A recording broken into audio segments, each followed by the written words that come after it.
My parents called to uninvite me to Thanksgiving dinner. When I asked why, my mother sighed heavily and said my brother was bringing his new high society girlfriend to meet the family, and my dirty blue-collar job would simply humiliate him. I did not argue or beg for a seat at their table. I just said quietly, "I understand." I hung up the phone and went right back to work. 7 days later, my family showed up at my front door absolutely furious and demanding answers after their perfect dinner went up in flames. What they did not know was that the high society girlfriend my brother was trying so hard to impress was actually my own employee. My name is Gemma. I am 34 years old and I have spent my entire life being treated as the family embarrassment. Before I continue this story, let me know where you are watching from in the comments below. Hit like and subscribe if you have ever had your own family underestimate your true worth and treat you like you did not belong. Growing up in our household, image was the only currency that mattered. My parents, Richard and Patricia, cared entirely about status country club memberships and projecting an aura of wealth. My younger brother Harrison was their golden child. At 30 years old, he worked as a wealth manager at a downtown financial firm, wearing tailored suits and driving expensive cars. I was the complete opposite. I owned a historic masonry and restoration business. My days were spent on scaffolding covered in brick dust, mortar, and sweat. To my family, I was an absolute failure. The phone call from my mother came exactly 4 days before Thanksgiving. I was standing on the second floor scaffolding of a 19th century estate. We were restoring, the loud hum of power tools echoing around me. When I saw Patricia flashing on my phone screen, I stepped away from the noise to answer. "Gemma, we need to talk about Thursday." My mother began, her voice carrying that familiar tight tone she used when she was about to deliver bad news disguised as practical advice. "We are finalizing the seating arrangements for the Thanksgiving dinner, and your father and I have made a decision." I wiped a streak of gray dust from my forehead with the back of my work glove. "What kind of decision, Mom?" "Harrison is bringing Camilla home for the first time," she said, her voice dropping into an excited conspiratorial whisper. "She comes from a massive real estate family, Gemma. Old money, very refined. Harrison wants everything to be absolutely perfect, and frankly, we cannot afford any awkwardness." Awkwardness, I repeated, already, knowing exactly where this was going. "You know how you are, Gemma," she sighed, sounding almost put out by having to explain it. "Camilla is used to a certain caliber of people. Harrison is trying to secure his future with her, and we cannot have you showing up talking about pouring cement or hauling bricks. It would just embarrass him. You do not exactly fit in with the kind of crowd Camilla associates with. We think it is best if you just sit this one out." The casual cruelty of her words was a familiar sting. For a brief second, the image of their perfectly set dining room table flashed in my mind. A table where there was supposedly no room for their own daughter, because her hands were calloused from hard work. I did not yell. I did not defend my career or demand to be included. Years of being the family scapegoat had taught me that fighting for their approval was a losing game. "I understand," I said, my voice completely flat and devoid of emotion. My mother sounded relieved. "I knew you would be reasonable about this. We will send you some leftovers on Friday. Have a nice weekend, Gemma." The line went dead. I stared at the phone for a few seconds, feeling the cold autumn wind hit my face. Then I slipped the phone back into my pocket, pulled my hard hat back onto my head, and walked right back to the restoration site. The sprawling estate we were working on was a multi-million-dollar heritage project. I walked past a crew of my masons checking the alignment of the restored archways. My chief accountant, Thomas, was waiting for me near the temporary site office. He handed me a digital tablet displaying our quarterly projections. "The city council just approved the final budget for the federal courthouse restoration," Thomas said, tapping the screen. "The initial deposit of $4 million will hit the company accounts by Monday. We are officially booked out for the next 3 years, Gemma. You have built an absolute empire here." I signed the digital authorization with my stylus, leaving a smudge of mortar on the screen edge. "Thanks, Thomas. Make sure the crew gets their holiday bonuses processed before Wednesday. They have earned it."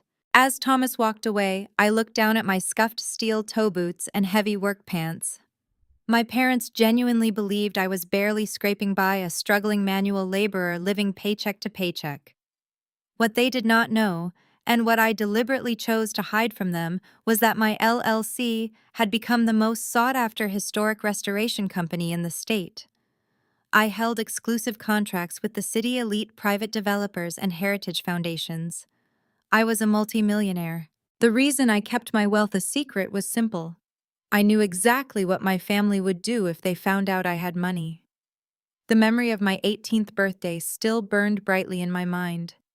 I had worked part-time jobs all through high school, saving every penny in a joint college fund my parents controlled, dreaming of studying architecture.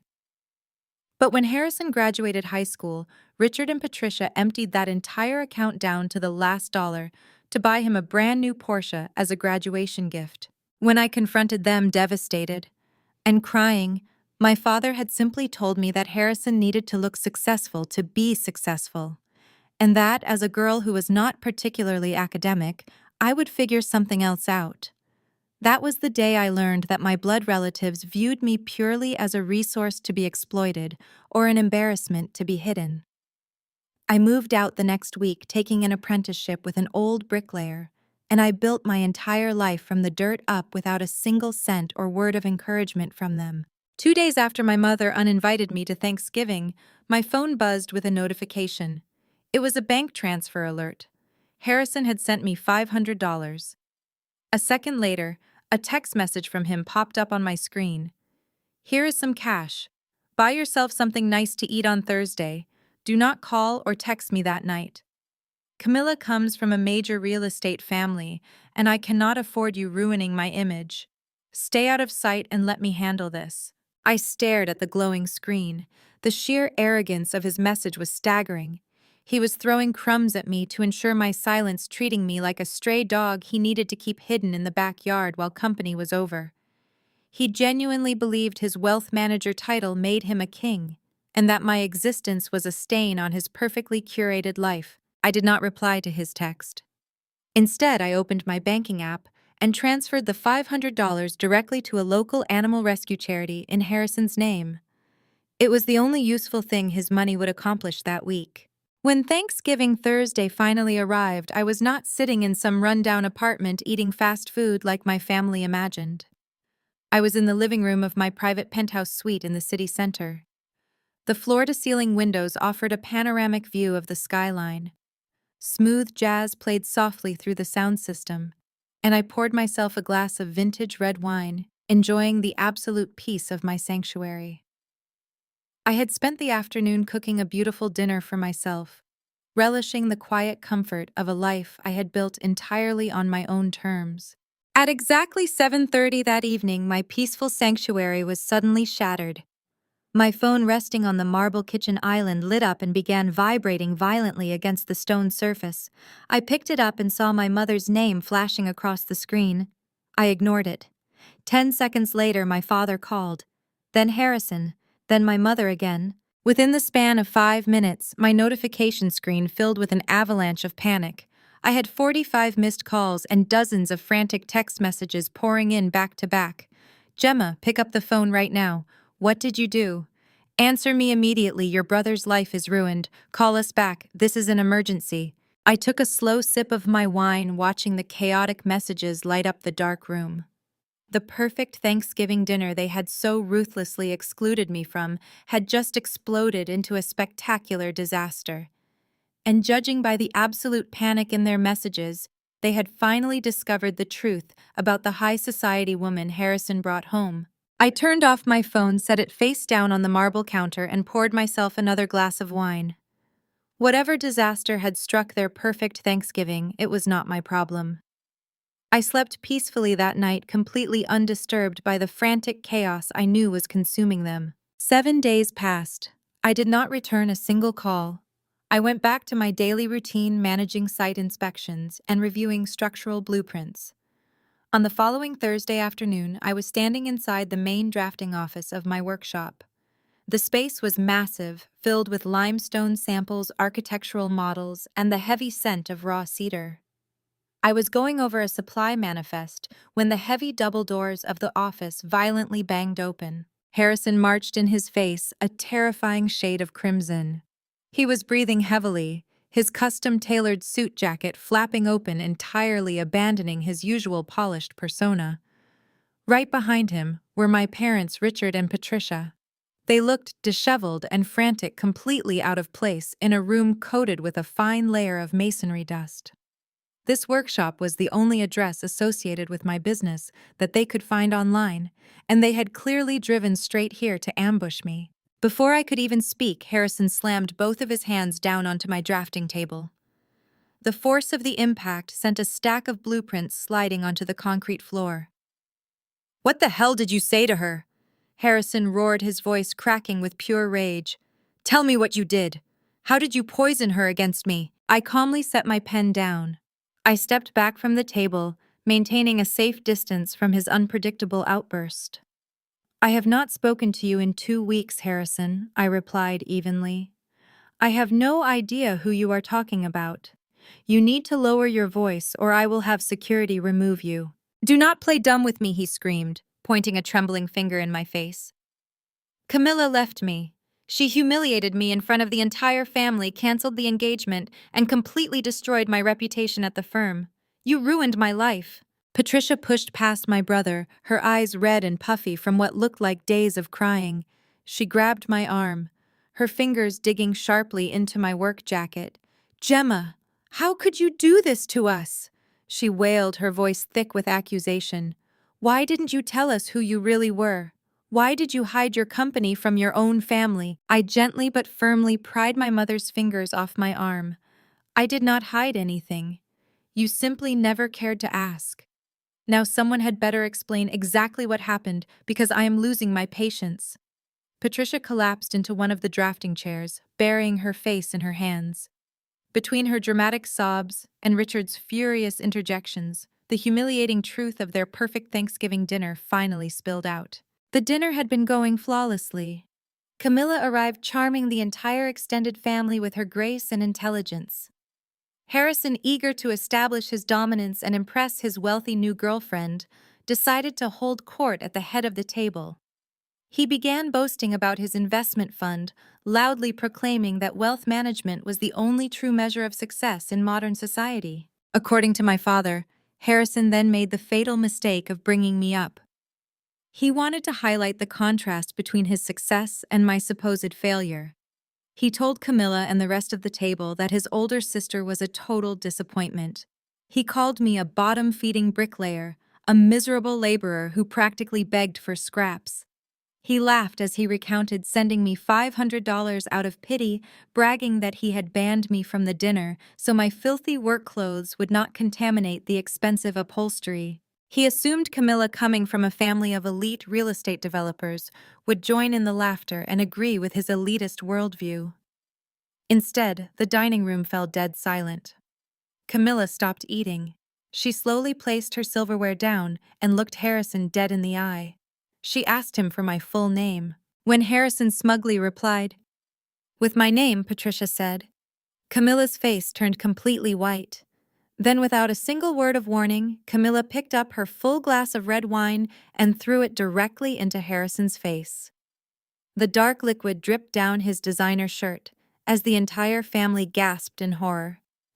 Camilla calmly unpinned the expensive linen napkin from her lap, threw it onto his plate, and stood up. "The bricklayer you just insulted is my boss, Camilla," had declared, her voice ringing clear and cold across the dining room. "She is the CEO of the historic restoration firm my father has been trying to woo for 6 months. She is brilliant, respected by the entire city council, and worth 10 times what you will ever be. You are not an elite investor, Harrison. You are absolute garbage." Camilla walked out of the house that very second.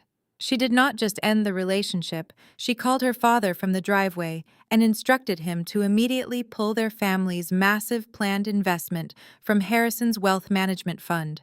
Harrison lost. The girl lost his dignity and lost the multi-million-dollar account his bosses had been counting on. I stood in the center of my workshop, absorbing the sheer magnitude of his self-destruction. A slow, quiet realization washed over me. Camilla was my lead project manager. I knew her family was wealthy, but she had always been a humble, fiercely dedicated employee who respected the grit of our trade. I had no idea she was the girl Harrison had been dating. The universe had a fascinating way of delivering absolute justice. Well, I said smoothly, picking up my pen. It sounds like you dug your own grave, Harrison. I did not sabotage you. Your own arrogance did. Richard stepped forward, his face hardening into that familiar authoritarian scowl he used whenever he wanted to force me into submission. Do not take that tone with your brother, he snapped. This is entirely your fault, Gemma. If you had not hidden your success from us, if you had just told us you owned this massive company, Harrison would never have made those jokes. You set him up. You made us look like absolute fools in front of a billionaire heiress. I stared at my father, stunned by the Olympic-level mental gymnastics required to reach that conclusion. I set him up, I asked, my voice dangerously low. I was not even in the building. You uninvited me. You banned me from Thanksgiving because I was an embarrassment. You need to fix this right now, Richard demanded, completely ignoring my words. You are going to pick up your phone, call your employee, and order her to come back to Harrison. Tell her it was a misunderstanding. Tell her to reinstate her family's investment into your brother's fund immediately. You owe him this after humiliating him. I looked at the three of them. My mother weeping tears of self-pity. My father demanding I abuse my professional power to save his son's ego, and my brother glaring at me with venomous entitlement. They had learned absolutely nothing. They did not regret insulting me. They only regretted insulting someone rich. You truly are delusional, I said, my voice turning to ice. You stole my college fund to buy him a sports car. You excluded me from this family for a decade. You banned me from your table. And now you expect me to force my best project manager to date a man who publicly called me a bottom-feeding bricklayer. I reached across the desk and pressed the red button on my intercom system. Security, I need 3 guards in the main drafting office immediately. We have hostile trespassers. Gemma, do not you dare, Patricia shrieked, jumping up from her chair. We are your family. You are a biological technicality. I corrected her coldly. 2 broad-shouldered security guards entered the room within seconds. They immediately flanked my parents, gesturing toward the exit. Richard's face turned purple with indignation, but he grabbed Patricia's arm, unwilling to risk a physical altercation that could end up in the police blotter. As the guards moved to grab Harrison, he violently jerked his shoulder away. He planted his feet, his eyes burning with a manic, desperate hatred. You think you have won? Harrison snarled, his spit flying as he fought against the guard's grip. You think this little company makes you invincible? You have no idea how the real world works. My fund holds the primary debt portfolio for your bank's commercial lending division. I know exactly where your line of credit comes from, Gemma. I am going to choke the life out of your cash flow. I will personally see to it that your business starves to death. Just wait. I watched him being dragged backward out the double doors, his expensive shoes scuffing against the concrete floor. The door slammed shut, plunging the office back into quiet stillness. I stood alone in the room, taking a slow, steady breath. Harrison had just declared economic war, and I knew he was arrogant enough to try it. But he had fundamentally underestimated the woman he was dealing with. He thought he was playing a game of chess. He did not realize I owned the board. The following Monday morning, the true scale of Harrison's economic warfare revealed itself. I arrived at my central workshop at 6 a.m, the heavy scent of cedar and wet mortar filling the air. My chief accountant, Thomas, was already pacing outside my glass-enclosed office. His face was pale, and he held a thick stack of printed financial statements in his shaking hands. He informed me that our primary operational line of credit at Liberty Fidelity Bank had been completely frozen. This was the account we used to float material costs and manage weekly union payrolls for our smaller projects. Thomas explained that the freeze was not an automated system error. It was a manual hold placed by the Commercial Lending Division, citing a sudden internal risk assessment. Liberty Fidelity Bank was the exact institution where Harrison worked as a senior wealth manager. He had used his internal corporate leverage to flag my company as a high-risk entity, effectively choking off our daily cash flow. In the construction and restoration industry, a frozen credit line is a death sentence. Without liquid cash, contractors cannot buy cement, cannot rent scaffolding, and cannot pay their laborers. A regular business owner would have been on their knees within 48 hours. I walked over to my desk and opened my laptop. Sitting right at the top of my inbox was an email from Harrison. It was sent from his personal address, devoid of any corporate signature, ensuring it could not be traced back to his employer. The message was dripping with the kind of smug arrogance only a deeply insecure man could produce. He wrote that he could easily make the bank investigate my finances for months, bleeding my business dry. He demanded two things in exchange for lifting the freeze. First, he wanted me to transfer 20% of my company equity into a blind trust that he controlled, framing it as a mandatory management fee. Second, he demanded that I force Camilla to return his calls and reinstate her family investment portfolio with his specific department. He gave me 48 hours to comply, or he would personally ensure my company went bankrupt. I read the email twice, feeling absolutely nothing but secondhand embarrassment for his sheer stupidity. He genuinely believed I was a struggling contractor living paycheck to paycheck on a bank credit line. He had no idea that my historic restoration firm was merely the public-facing shell of a much larger corporate entity. I looked at Thomas, who was sweating nervously. I instructed him to immediately sever all ties with Liberty Fidelity Bank. I told him to reroute our entire payroll and vendor disbursement system to our Tier 1 private banking partner, the institution, where I held my personal 8-figure liquid reserves. I authorized a direct cash injection of $3 million into the operational accounts, bypassing Harrison's pathetic roadblock entirely. The business did not even hiccup. Our workers were paid, our materials were ordered, and our trucks kept rolling. I did not reply to Harrison. I left his email unanswered, letting him sit in his tailored suit, grinning at his computer screen, fully believing he had me backed into a corner. Silence is the most terrifying weapon you can use against a narcissist. By Wednesday, the silence had clearly driven my family to the brink of insanity. I was on site at the City Hall restoration project, a massive federal contract that required top-tier security clearance. The neoclassical architecture loomed over the city square, surrounded by heavy steel barricades and armed federal guards. I was wearing my hard hat and a high-visibility vest over my tailored work shirt, leading a critical walkthrough with the Federal Heritage Committee and the chief city planner. We were discussing the structural integrity of the marble columns when a loud commotion erupted at the perimeter fencing. I turned around to see Richard and Patricia physically pushing past a bewildered junior site manager. They had somehow bypassed the outer checkpoint by lying about being city inspectors. Patricia was practically foaming at the mouth. Her designer coat was covered in construction dust, and her face was twisted into a mask of pure, unhinged rage. She marched directly into the active construction zone, pointing a trembling finger at me in front of the highly respected government officials. She unleashed a shrieking performance designed for maximum public humiliation. She wailed that I was a corporate fraud, a terrible daughter who was abusing her family financially. She screamed that my business was built on stolen money and that I was currently under federal investigation for banking fraud.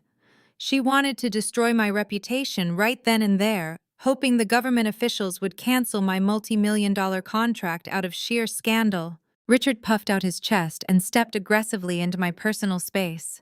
He demanded that I check my email immediately and sign the equity transfer over to Harrison.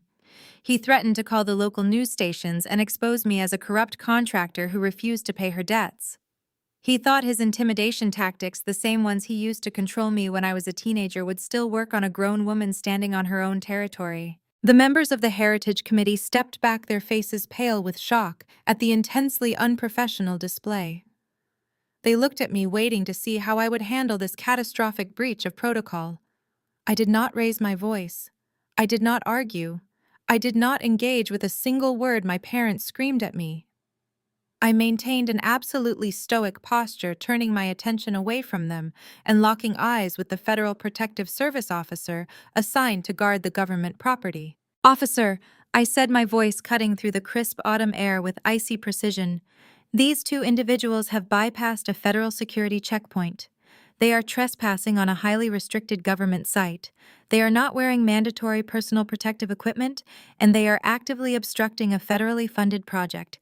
I do not know how they breached the perimeter, but I want them removed immediately." Patricia let out a dramatic gasp. She stomped her foot and screamed that she was my mother and she had every right to be there.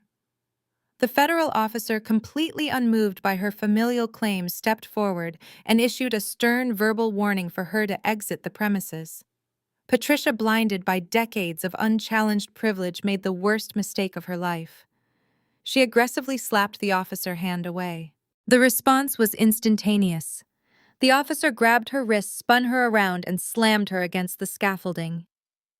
The sharp, unmistakable sound of plastic zip ties locking into place echoed across the courtyard. Richard yelled out in protest and lunged toward the officer to defend his wife. A second guard tackled Richard from the side, driving him face first into a pile of loose gravel. Within 10 seconds, both of my parents were restrained, covered in dirt, and thoroughly humiliated. I watched with absolute detachment as the police dragged them toward the exit. Passing pedestrians, city workers, and my own construction crew stopped to pull out their phones, snapping photos of the wealthy, status-obsessed Richard and Patricia. Being perp walked through the mud like common criminals. Their pristine reputation, the only thing they truly valued in this world, was dragged through the dirt in broad daylight. Once they were loaded into the back of a security vehicle, I turned back to the Heritage Committee.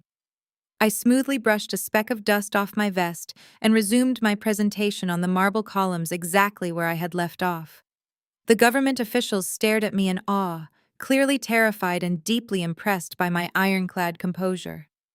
The contract was never in danger.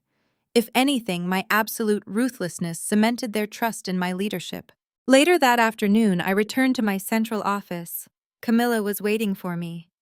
She looked incredibly sharp, wearing a crisp charcoal pantsuit projecting the aura of a powerhouse project manager. There was no trace of the woman who had mistakenly dated my brother. She was entirely focused, driven, and fiercely loyal to the firm. She walked over to my desk and dropped a thick, confidential dossier right in front of me. Camilla explained that she still had extensive contacts in the financial sector and had pulled a major favor to get her hands on Harrison internal corporate files. Because Camilla had pulled her family massive real estate investment out of Harrison Fund, his quarterly metrics had completely tanked. His bosses were furious. His head was on the chopping block, and he was days away from being fired for losing a whale of a client. He desperately needed a massive win to save his career and his inflated ego. Camilla tapped the dossier. "Harrison is currently throwing everything he has at a new bid," she explained, her voice sharp with anticipation. "He is aggressively pursuing a $50 million asset management contract for a newly formed anonymous corporate trust. He is literally begging for this account. But there was a catch. To secure a bid of that magnitude, the bank required Harrison to prove his personal liquidity and commitment to the firm margin requirements. Because Harrison lived a flashy lifestyle and actually had very little liquid cash, he committed a massive act of financial fraud. He illegally leveraged a margin loan using Richard and Patricia, primary residents, as high-risk collateral. He forged their signatures on the liability waivers, assuming they would never find out. He was absolutely convinced that once he signed the $50 million contract, his commission would easily cover the margin loan before the bank ever came knocking.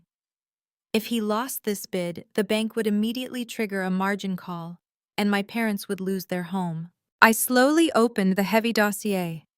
My eyes scanned the highly classified banking documents, taking in Harrison's desperate, fraudulent signatures. I turned to the final page, which listed the details of the anonymous corporate trust offering the $50 million contract. I traced my finger over the name of the LLC registered in Delaware. A slow, cold smile spread across my face. I looked up at Camilla, who was grinning back at me with predatory satisfaction. The anonymous trust did not belong to a stranger. It belonged entirely to my shadow-holding company. Harrison had literally bet his entire career, his freedom, and our parents' home on a contract controlled by the very sister he had been trying to destroy. The trap was perfectly set. It was time to pull the lever. I scheduled the final contract signing for a Tuesday morning. The venue was the executive conference room on the 50th floor of the financial district's most prestigious glass tower. I arrived early wearing a custom-tailored charcoal suit that cost more than my parents' first mortgage. I sat at the head of the massive mahogany table, my back straight, my expression entirely unreadable. Camilla stood silently by the floor-to-ceiling windows holding the final contract documents. At exactly 10 o'clock, the heavy glass doors swung open. Harrison walked in practically glowing with arrogance. He was flanked by the senior managing director of his investment firm, a stern-looking man named Gregory. Harrison wore a brand-new suit and a smug smile, clearly vibrating with the anticipation of securing a $50 million account that would save his failing career. He was so busy trying to look like a titan of Wall Street that he did not even look at the person sitting at the head of the table. "Gentlemen, welcome," I said, my voice echoing clearly across the expansive room. Harrison froze mid-step. His head snapped up. All the color instantly drained from his face, leaving him looking like a ghost. His jaw dropped, and the leather briefcase he was holding slipped from his fingers, hitting the carpeted floor with a dull thud. Gemma Harrison choked out his voice, cracking into a high-pitched wheeze. "What are you doing here? Where is the client?" I steepled my fingers on the polished wood surface. "I am the client, Harrison. The anonymous corporate trust you have been begging to manage belongs entirely to my holding company. You are standing in my rented boardroom." The senior managing director looked sharply at Harrison, then back at me, sensing the immediate shift in the atmosphere. "Excuse me," Gregory said, his brow furrowed in confusion. "Harrison, do you know our prospective client?" "Oh, he knows me," I replied smoothly, not taking my eyes off my brother's terrified face. In fact, Harrison recently informed me that I was nothing but a bottom-feeding bricklayer. He even tried to illegally freeze my operational credit lines to extort equity from my construction firm. I imagine he thought those tactics would remain hidden, but unfortunately for him, I do not play games with amateurs. Harrison was physically trembling now. He looked wildly at Camilla, who offered him nothing but a cold, dismissive glare. "This is a joke," Harrison stammered, stepping backward toward the door. "This is a setup. You cannot do this to me." I picked up the thick dossier Camilla had prepared and tossed it onto the center of the table. The heavy thud made Harrison flinch. "I did not set you up," I said, my voice dropping to a dangerous whisper. "You did this to yourself. You submitted a fraudulent bid for this $50 million contract. To meet the margin requirements, you illegally leveraged a high-risk loan, using our parents' primary residence as collateral. You forged their signatures on the liability waivers because you assumed your commission from this deal would cover the debt before the bank ever noticed." Gregory's face turned a violent shade of purple. He grabbed the dossier from the table and rapidly scanned the highlighted financial documents. His eyes widened as he processed the sheer magnitude of the fraud his employee had just committed. "Harrison, you leveraged a massive unauthorized margin loan using forged residential collateral." Gregory roared, his voice shaking the glass walls. "Are you completely out of your mind? You have exposed this entire firm to severe federal liabilities." It was a temporary float, Harrison pleaded, tears of sheer panic welling in his eyes. "I was going to pay it back the second the contract was signed. I swear I had it under control."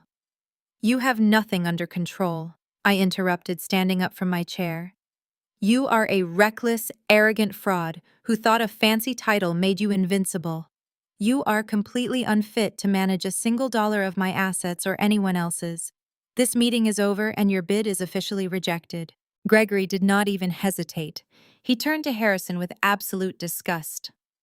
"You are fired effectively immediately," Gregory snarled. "Security will escort you to your desk to collect your personal items. Do not ever set foot in my building again. I will be reporting your fraudulent activities to the Banking Commission before noon. You are finished in this industry." Harrison dropped to his knees, openly sobbing on the floor of the boardroom. He begged Gregory for a second chance. He turned to me and pleaded for mercy, calling me his sister, begging me to sign the contract to save him from prison. I simply stepped over his briefcase, adjusted my jacket, and walked out the door with Camilla right behind me. The consequences of his actions unraveled with ruthless efficiency.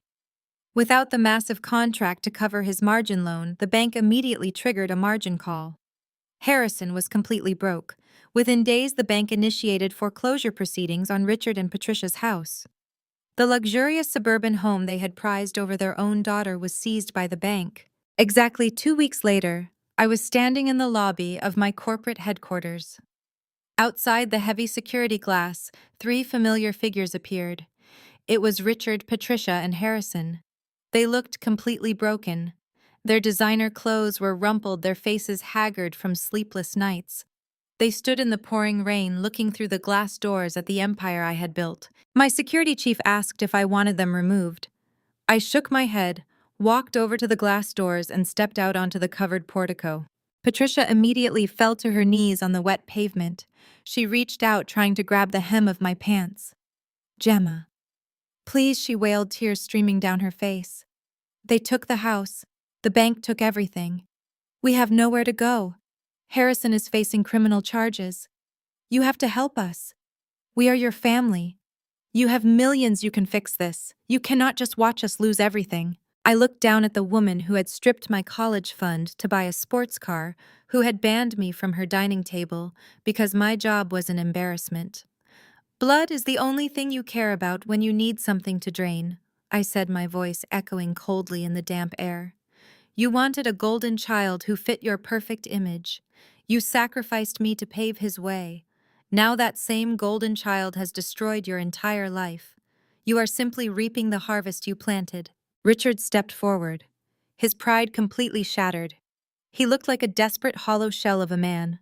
"We were wrong, Gemma," he choked out, his voice cracking. "We made a terrible mistake. Please, just pay off the bank.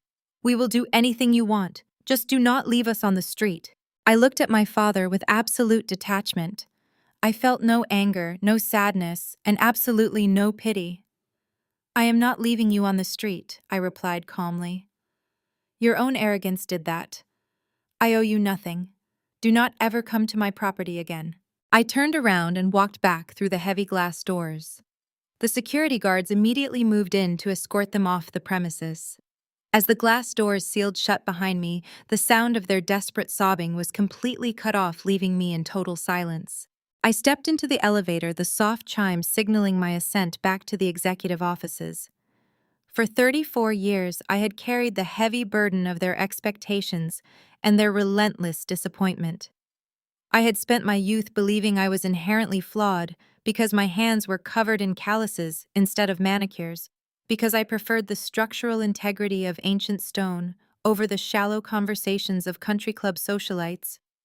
They had tried to bury me under their shame, and when that did not work, they tried to steal the very foundation I had built for myself. But standing there watching the city skyline unfold through the glass elevator walls, I realized that their rejection was the greatest gift they could have ever given me. It forced me to dig deep, to rely entirely on my own grit, and to construct an unbreakable life from the ground up. I did not need their validation anymore. I was the architect of my own destiny, and the empire I had built was entirely mine. My phone buzzed in my pocket. It was a message from Camilla. "The governor just approved our restoration bid for the state capitol building." I smiled, slipping the phone back into my pocket as I walked out of the elevator and into the drafting room. I was greeted by the lively hum of a dedicated crew and the smell of raw cedar and fresh blueprints. Thomas handed me a fresh cup of coffee, his face beaming with the news of our latest contract. I took a slow, satisfied sip, knowing that the only legacy I cared about was the one I was building with my own 2 hands. I had finally severed the chains of my toxic past, and my future belonged entirely to me. "You want me to order my top project manager to return to a man who publicly called me a bottom-feeding bricklayer?" I asked, letting the sheer absurdity of the demand hang in the dusty air of the workshop. Richard took a step forward, his face flushed with authoritarian rage. He completely ignored the reality of the situation, still operating under the delusion that he could control me through sheer intimidation. "You will do exactly as I say, Gemma. You owe your brother this much after humiliating him in front of his future wife. You will call Camilla right now, apologize for your deception, and demand that she reinstates her family portfolio with Harrison immediately. I did not reach for my phone. I did not raise my voice or try to explain the basic concepts of professional ethics or human decency. Years of therapy and building my own empire had taught me that reasoning with narcissists was a waste of breath. Instead, I reached for the heavy black two-way radio clipped to my utility belt. I pressed the transmission button, my eyes never leaving my father's furious face. Site security. This is the CEO. We have 3 hostile trespassers in the main drafting office. I need an escort team immediately. Patricia shrieked, her hands flying to her chest in absolute horror. Gemma, stop this right now. You cannot throw your own parents out into the street like criminals. We are your blood. We are your family. Blood is a privilege you completely revoked the day you stole my college fund to buy him a sports car. I replied, my voice as hard as the concrete floor beneath my steel toe boots. And right now you are trespassing on an active commercial construction site. Within moments, the heavy double doors of the office swung open. 3 of my site security officers walked in. They were large, no-nonsense men wearing high-visibility vests and tactical belts. They immediately assessed the situation, their posture rigid and professional, and moved to flank my family. Ma'am, sir, it is time to leave, the lead officer said, gesturing firmly toward the exit. Richard puffed out his chest, attempting to use his usual country club bravado to intimidate the guard. Do you know who I am? I am her father. I demand some respect, and I am not leaving until we finish this conversation. The security guard did not even blink. I do not care if you are the mayor of this city. The site owner wants you gone. Walk toward the door right now, or we will be forced to physically remove you from the premises and press trespassing charges. Seeing the sheer size of the guards and realizing his wealthy status meant absolutely nothing in my domain, Richard's bravado crumbled. He grabbed Patricia's arm, muttering under his breath about how disgraceful and ungrateful I was. Patricia began sobbing loudly, putting on a theatrical performance for the workers outside the glass office walls, desperately hoping to garner some kind of public sympathy. But my crew knew exactly who I was and how hard I worked. They only watched with cold, silent indifference as the wealthy intruders were marched away. Harrison, however, was not willing to go quietly, as one of the guards placed a firm hand on his tailored shoulder to guide him out. My brother violently jerked his arm away. He planted his expensive leather shoes firmly on the dusty floor. His face twisted into a mask of pure, unhinged hatred.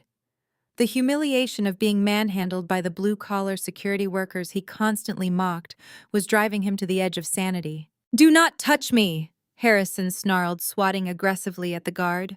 He turned his burning gaze back to me, his chest heaving as he gasped for air. "You think you have won, Gemma? You think owning this pathetic little bricklaying company makes you untouchable? You think you can just kick me out like some common thug?" I crossed my arms over my chest, watching his complete emotional meltdown with clinical detachment. "It makes me the person kicking you out of my building, Harrison. That seems exactly like winning to me. Now get out before they drag you out." A vicious, desperate smile spread across his face. It was the look of a man who thought he held the ultimate winning hand. He pointed a trembling finger at me, ready to drop what he believed was an apocalyptic threat. "You have no idea how the real financial world works," he sneered, taking a step closer and ignoring the guard who was moving to intercept him. "You think you are so smart playing the tough business owner in your little hard hat? But I know exactly where your business funding comes from.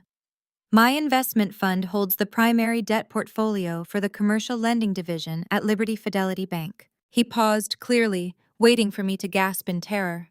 When my expression did not change, he pushed harder, his voice rising in volume. "That is right, Gemma. I know you use their lines of credit to float your payroll and buy your building materials. You are swimming in short-term debt just to keep this dusty warehouse open, and I have the executive power to flag your accounts. I am going to choke the life out of your cash flow. I will personally freeze every single credit line you have until your business starves to death. I will ruin your credit. I will dry up your capital, and I will force you into bankruptcy until you are begging me on your knees to save you." The guards had seen enough. Two of them stepped forward, grabbing Harrison by both arms and hauling him backward. He did not stop screaming as they dragged him toward the double doors, his heels dragging across the concrete. "I am going to destroy your life. I am going to take everything you have built. You are going to lose it all, you pathetic laborer." The heavy doors slammed shut behind him, cutting off his frantic, echoing threats. I stood alone in the quiet drafting office. The air was thick with the smell of raw cedar and the faint metallic tang of the panic my family had just left behind. Harrison had just declared absolute financial warfare. He genuinely believed that my historic restoration firm was a struggling small business, heavily reliant on a standard bank credit line to survive week to week. He thought he was holding a knife to my throat, ready to bleed me dry. He had absolutely no idea that Liberty Fidelity Bank was merely a shell account I used for minor vendor transactions and petty cash. He did not know that my actual operational reserves were held in a Tier 1 private banking institution, backed by an 8-figure liquid cash reserve that I had built over a decade of exclusive high-end government contracts. He thought I was a desperate contractor drowning in debt, when in reality, I had enough liquid capital to buy his entire wealth management branch in cash. Harrison thought he was a financial mastermind cornering a helpless victim, but all he had done was hand me the exact weapon I needed to orchestrate his complete and utter professional destruction. I walked back to my drafting table, picked up my pen, and smiled at the empty room. He wanted a war over money. I was going to give him one. The very next morning, the financial gears of Harrison's petty vengeance began to turn. I arrived at the workshop at 6, nursing a black coffee, fully expecting the incoming chaos. At exactly 8, my chief accountant, Thomas, rushed into my glass-enclosed office. His face was the color of wet chalk. He clutched a stack of printed banking statements, his hands trembling so badly the papers rustled. "Gemma, we have a massive problem," Thomas gasped, dropping the papers onto my desk. "Liberty Fidelity Bank just froze our primary operational line of credit. The entire account is locked. I tried to process the weekly union payroll and the vendor disbursements for the limestone shipments, but the system rejected everything. The bank representative said our accounts have been flagged for a high-risk internal review." I picked up the statement, scanning the bold red letters stamped across our account status. Harrison had actually done it. He had leveraged his position as a wealth manager to bypass standard protocol, likely calling in a favor with the commercial lending department to trigger an emergency freeze. In the construction industry, cash flow is the only oxygen that matters. Contracts are paid out in milestones, meaning contractors rely heavily on credit lines to float the massive costs of materials and daily labor. A frozen account on a Monday morning usually meant missed payroll by Friday. For a standard contractor, this was a lethal blow. The unions would walk off the job, the suppliers would halt deliveries, and the city would slap the firm with breach of contract penalties. Thomas was pacing the floor, hyperventilating. "If we do not clear this up by Wednesday, the stonemasons are going to strike." I tried calling our account manager at Liberty, but they are stonewalling me. They said the hold cannot be lifted until the risk management division completes a full audit. That could take months. I held up a hand, silencing his panic. "Take a breath, Thomas. Nobody is going on strike." I turned to my computer and opened my private email inbox. Sitting right at the top of the unread messages was an email from a secure, encrypted address. I knew instantly it was from Harrison. He was too cowardly to use his official corporate email, knowing that extorting a client would result in immediate termination and federal charges, but he was also too arrogant to keep his mouth shut. I clicked the message open. It read exactly like a ransom note written by a petulant child pretending to be a mafia boss. "I told you I hold the keys to your little operation." The email began. "Your credit line is officially frozen pending a comprehensive fraud investigation. Good luck paying your bricklayers with empty pockets. I can keep this audit dragging on until you are forced to file for bankruptcy. But I am a generous guy, Gemma. I am willing to call off the dogs and unfreeze your cash flow today, provided you meet 2 simple conditions." I scoffed, reading the list of his demands. First, he required me to legally surrender 20% of my company equity into a blind trust that his wealth management department would control, labeling it a mandatory financial restructuring fee. Second, he demanded that I order Camilla to return his calls, apologize for humiliating him, and immediately reinstate her family's multi-million-dollar investment portfolio into his specific fund. He ended the email with a strict deadline. You have 48 hours to sign the equity transfer and deliver Camilla. If you ignore this, I will personally ensure your business starves to death by Friday. Checkmate. I leaned back in my leather chair, feeling a profound wave of secondhand embarrassment wash over me. Harrison genuinely thought he had executed a brilliant corporate takeover. He believed he was holding a knife to my throat, completely unaware that he was bringing a plastic butter knife to a gunfight. What does it say? Thomas asked, looking terrified. Is it the bank? It is my brother, I replied calmly. He thinks he just checkmated us by freezing the Liberty Fidelity accounts. Thomas swallowed hard. Gemma, those accounts handle all our short-term liabilities. We need that credit line. I looked at my accountant, a man who had been with me since I first started bidding on small municipal jobs. He knew we were profitable, but I had intentionally kept him insulated from the sheer scale of my personal liquid wealth to maintain corporate privacy. It was time to pull back the curtain. Thomas, I said, my voice steady and commanding. Liberty Fidelity is a dummy account. I only used their credit line because they offered us an introductory interest rate 3 years ago that was convenient for petty cash and minor vendor floats. I do not actually need their money. Thomas stared at me, blinking in confusion. But the payroll, the limestone invoices, where is the capital going to come from? I opened a secured application on my laptop, navigating past 2 layers of biometric encryption. I turned the screen around to face him. This company does not survive on bank credit, Thomas. It survives on cash. On the screen was the dashboard of my Tier 1 private banking portfolio, an elite institution that handled ultra-high net worth individuals. The operational reserve account displayed an 8-figure liquid balance. It was money I had quietly accumulated and aggressively reinvested from a decade of securing exclusive federal contracts and massive private estate restorations. Thomas gripped the edge of my desk, his eyes bulging as he read the numbers. I had no idea, he whispered. I have never seen these ledgers. Because nobody needs to know how deep our war chest actually goes, I said, turning the laptop back to face me. Here is what we are going to do. I want you to call Liberty Fidelity Bank right now. Do not ask them to unfreeze the credit line. Tell them we are closing the account entirely. Pay off whatever negligible balance we owe them down to the last cent. Send them a formal notice of termination for cause. They will be shocked, Thomas said, a grin slowly starting to form on his face. Banks hate losing active commercial clients. Let them be shocked, I replied. Next, I am authorizing a direct wire transfer of $3 million from my private reserves into a fresh operational account at Vanguard Trust. You will have the funds cleared within the hour.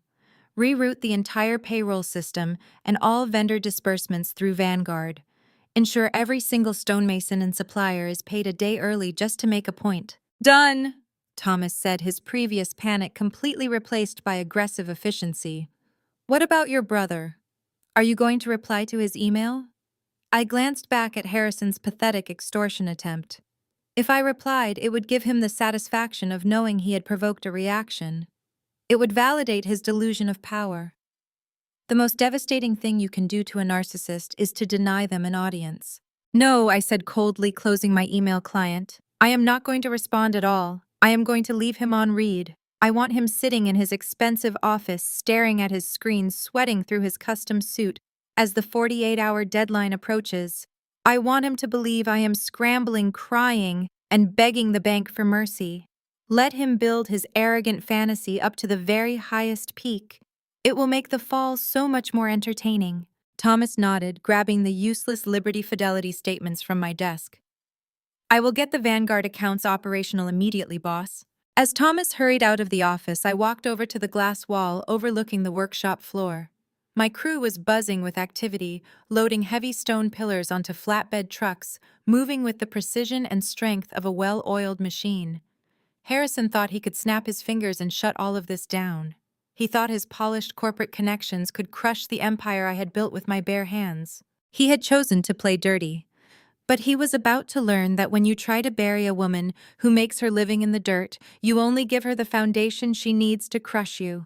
By Wednesday morning, the 48-hour deadline Harrison had set in his extortion email officially expired. He had expected me to call him in tears, begging for access to the frozen bank accounts so I could pay my crew. Instead, he received absolute, deafening silence. That silence must have driven my family to the brink of pure insanity because they decided to escalate their tactics from behind-the-scenes corporate sabotage to unhinged public character assassination. I was on site at the City Hall restoration project. This was a flagship federal contract, a monumental undertaking that required top-tier security clearance and rigorous structural oversight. The neoclassical building loomed over the city square, surrounded by heavy steel barricades, safety netting, and armed federal guards. I was wearing my hard hat and a high-visibility vest over my heavy canvas work clothes, leading a critical walkthrough with the Federal Heritage Committee and the chief city planner, a strict no-nonsense man named Director Sullivan.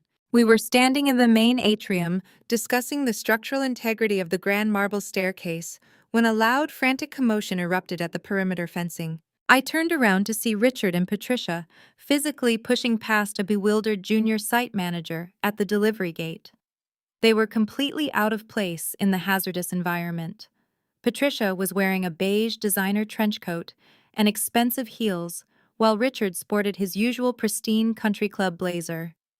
They ignored the bright red restricted area signs, ducked under the caution tape, and marched directly into the active construction zone, kicking up clouds of white limestone dust with every aggressive step. Patricia spotted me standing with the government officials and immediately launched into a theatrical performance designed for maximum public humiliation. She threw her hands up in the air and let out a dramatic, piercing wail that echoed off the high, vaulted ceilings. "There she is!" Patricia shrieked, pointing a trembling finger directly at my chest. "Do not sign anything with that woman. She is a corporate fraud." Director Sullivan and his team froze, their faces pale with shock at the intensely unprofessional display. They looked at me, then back at the hysterical woman in the designer coat, who was now practically foaming at the mouth. Patricia aggressively closed the distance, ignoring the heavy scaffolding and active machinery humming around us. "She is abusing her own family," my mother wailed loudly, desperately trying to garner sympathy from the government officials. "This entire business is built on stolen money. She is currently under federal investigation for banking fraud. Her credit lines are frozen because she is a criminal. You cannot trust her with government funds." Richard puffed out his chest and stepped forward to back up his wife and her wild delusions. He looked directly at Director Sullivan, puffing himself up to look as authoritative as possible. "I am her father, and I am warning you that you are doing business with a con artist. She is trying to extort her own brother. She cannot even pay her workers right now because the banks have locked her out. If you let her handle this federal project, she will bankrupt the city and steal your budget." I stood perfectly still, absorbing the sheer magnitude of their delusion. They were so utterly blinded by their obsession with protecting Harrison that they were willing to commit perjury on a federal site just to ruin my reputation. They genuinely believed that if they embarrassed me in front of these elite government officials, I would break down in tears, surrender my company equity to Harrison, and force Camilla to return his calls. They thought public shame was my ultimate weakness, simply because it had always been theirs. Patricia took her performance a step further.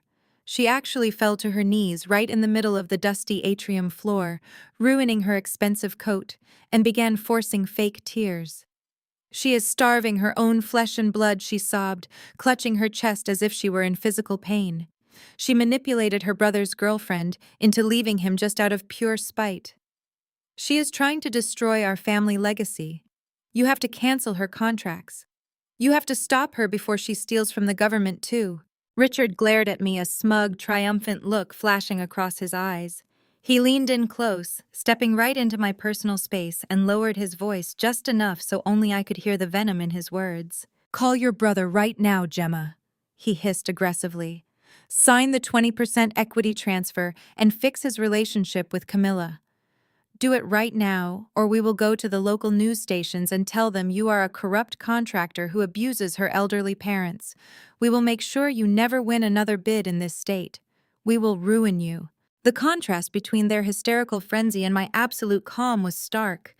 The government officials stepped back deeply uncomfortable and clearly terrified by the unhinged behavior of the two intruders. Director Sullivan looked at me, waiting to see how I would handle this catastrophic breach of professional protocol. A lesser contractor might have panicked, begged their parents to leave, or tried to frantically explain the family drama to the committee to save face and secure the bid. But I was not a lesser contractor. I did not raise my voice. I did not argue. I did not try to defend my finances or engage with a single word my parents screamed at me. I maintained an absolutely stoic posture, my face a mask of cold hard stone. "Are you listening to me?" Richard yelled, growing increasingly frustrated by my complete lack of a submissive reaction. "Your reputation is finished, Gemma. We are pulling the plug on your little charade." Patricia reached out and grabbed the sleeve of one of the committee members, looking up with her tear-streaked face. "Please, you have to listen to us," she begged. "She is a monster." The committee member yanked his arm away in profound disgust, brushing his sleeve as if he had just been touched by something toxic. I slowly turned my attention away from my screaming parents. I looked at Director Sullivan, offering him a polite, apologetic nod for the absurd interruption. Then I locked eyes with the armed Federal Protective Service officer who was currently rushing across the atrium to address the massive security breach. The trap my parents thought they were setting for me was actually a severe federal offense, and they were entirely too arrogant to realize they had just walked right into it. "Officer," I said, my voice cutting cleanly through the echoing noise of the atrium, "these two individuals are not authorized personnel. They have bypassed a secure federal checkpoint, they are not wearing mandatory personal protective equipment, and they are actively obstructing a federally funded municipal project. I want them removed and charged to the fullest extent of the law." Richard scoffed, puffing out his chest and attempting to look down at the heavily armed guard. "Do not be ridiculous. I am her father. We are having a private family dispute, and we will leave when I am finished talking to my daughter. Now back off." The Federal Protective Service officer did not even blink. He placed a thick, gloved hand squarely on my father's tailored chest and shoved him backward with enough force to make Richard stumble over a stray piece of lumber. "Sir, you have breached a restricted federal construction zone," the officer barked, his hand dropping to the heavy utility belt at his waist. "You are trespassing on government property. Put your hands behind your back immediately." Patricia shrieked, scrambling up from the dusty floor where she had been kneeling. "You cannot touch him. We belong to the Oak Ridge Country Club. He is a respected financial consultant. We are not criminals. She is the criminal. She stole from her own brother." Two more armed guards rushed into the atrium, their heavy boots pounding against the marble floor. They had clearly been alerted by the junior site manager my parents had shoved past earlier. The situation escalated in a matter of seconds. The guards did not care about country club memberships or family drama. They only saw two unauthorized civilians causing a severe security threat in a zone filled with heavy machinery and classified municipal blueprints. When the second guard grabbed Patricia by the arm to escort her out, she made the ultimate mistake. Blinded by decades of unchallenged privilege, my mother aggressively slapped the officer's hand away and clawed at his uniform. The response was absolute and instantaneous. The guard grabbed her wrist, spun her around, and slammed her against the steel scaffolding. The sharp, unmistakable sound of heavy plastic zip ties locking into place echoed across the massive room. Richard yelled out in protest, his face turning a violent shade of purple. He lunged toward the guard to defend his wife entirely, forgetting that his country club bravado meant absolutely nothing here.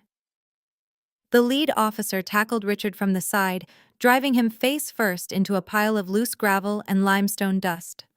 Another set of zip ties secured his wrists tightly behind his back. Within 30 seconds, both of my parents were restrained. They were covered in white construction dirt, their expensive designer clothes completely ruined, and their dignity utterly shattered. "This is a mistake," Richard gasped, spitting limestone dust from his mouth as the guard hauled him roughly to his feet. You cannot arrest me. I will sue this entire city. I will have your badges. Gemma, tell them to stop this right now. Tell them who I am. I stood with my hands clasped loosely behind my back, looking at him with clinical detachment. I have no idea who you are, I replied, my voice dropping to a glacial chill. But I do know that interfering with a federal contract carries a mandatory fine and potential jail time. Enjoy the holding cell. The guards began marching them toward the main exit. It was not a quiet departure. Patricia was sobbing hysterically, her flawless makeup running down her face in dark, muddy streaks. She begged me to call them off, wailing about how she could not go to jail, how her friends would find out, how she would be ruined. Richard fought against the guards the entire way, his expensive loafers scraping uselessly against the concrete floor. Then came the moment that truly broke my father. As they were being walked through the main lobby toward the heavy glass doors, a group of senior city officials and local banking executives entered the building for a scheduled site tour. Among them was a highly prominent wealth management executive who sat on the board of my father's country club. Richard locked eyes with the executive. The realization of what was happening hit my father like a freight train. He froze in the grip of the federal guards. The arrogant, demanding patriarch of the family vanished in an instant, replaced by a hollow, terrified shell of a man. The executive stared at Richard with profound disgust, taking in the zip ties, the dirt-covered blazer, and the shrieking wife being dragged alongside him. Several other officials pulled out their phones, snapping photos of the bizarre spectacle. My father dropped his head, his chin resting against his chest as the last shred of his social standing disintegrated in broad daylight. The guard shoved them through the double doors and loaded them into the back of a marked security vehicle waiting by the curb. The heavy doors slammed shut, sealing their humiliation. I turned back to the Heritage Committee and Director Sullivan. They were all staring at the exit, completely shell-shocked by the sheer intensity of the encounter. I smoothly brushed a speck of dust off my high-visibility vest and offered them a calm, professional smile. I deeply apologize for that unfortunate interruption, gentlemen. I said, my tone absolutely even and unfazed. Site security will ensure the perimeter is properly reinforced. Now, regarding the load-bearing capacity of the eastern arches, we project a reinforcement timeline of approximately 3 weeks. Director Sullivan blinked, tearing his gaze away from the flashing lights of the security vehicle outside. He looked at me, taking in my ironclad composure. I had just watched my own parents get arrested and hauled off in zip ties, and my heart rate had not even spiked. I did not apologize for them. I did not make excuses. I simply handled the threat and moved the project forward. Sullivan slowly nodded, a look of deep, undeniable respect settling over his features. He realized right then that I was not a contractor who could be bullied or rattled by anyone. He realized my business was a fortress. Let us continue the walkthrough. Gemma Sullivan said, his voice reflecting total confidence in my leadership. The arches look magnificent. I spent the next 2 hours securing the final technical approvals for the federal project. By the time I left the site, my parents were sitting in a municipal holding cell, waiting to be processed for trespassing, assaulting a federal officer, and disrupting a government contract. They had tried to use public shame as a weapon against me, but they had fundamentally misunderstood the battleground. I did not care about social optics. I cared about structural integrity and the rule of law. I drove my heavy-duty truck back to my central office, the satisfying hum of the engine matching the quiet rhythm of absolute justice. I knew Harrison would be panicking by now. His parents had failed to secure the equity transfer, and his bank was breathing down his neck. The walls were closing in on him rapidly. I walked through the double doors of my main drafting office, removing my hard hat and tossing it onto a side table.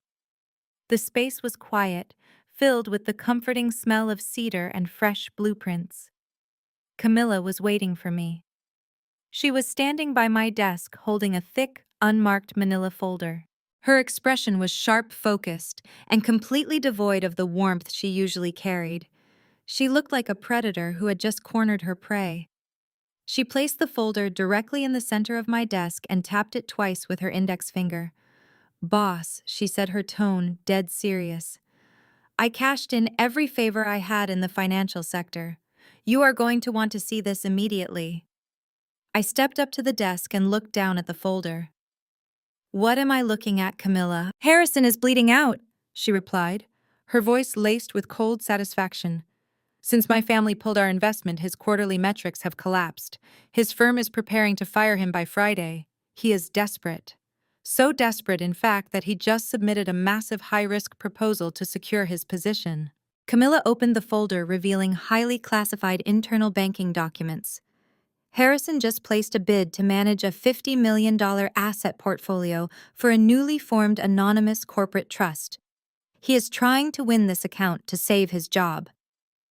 I picked up the top document, my eyes scanning the heavily redacted financial jargon.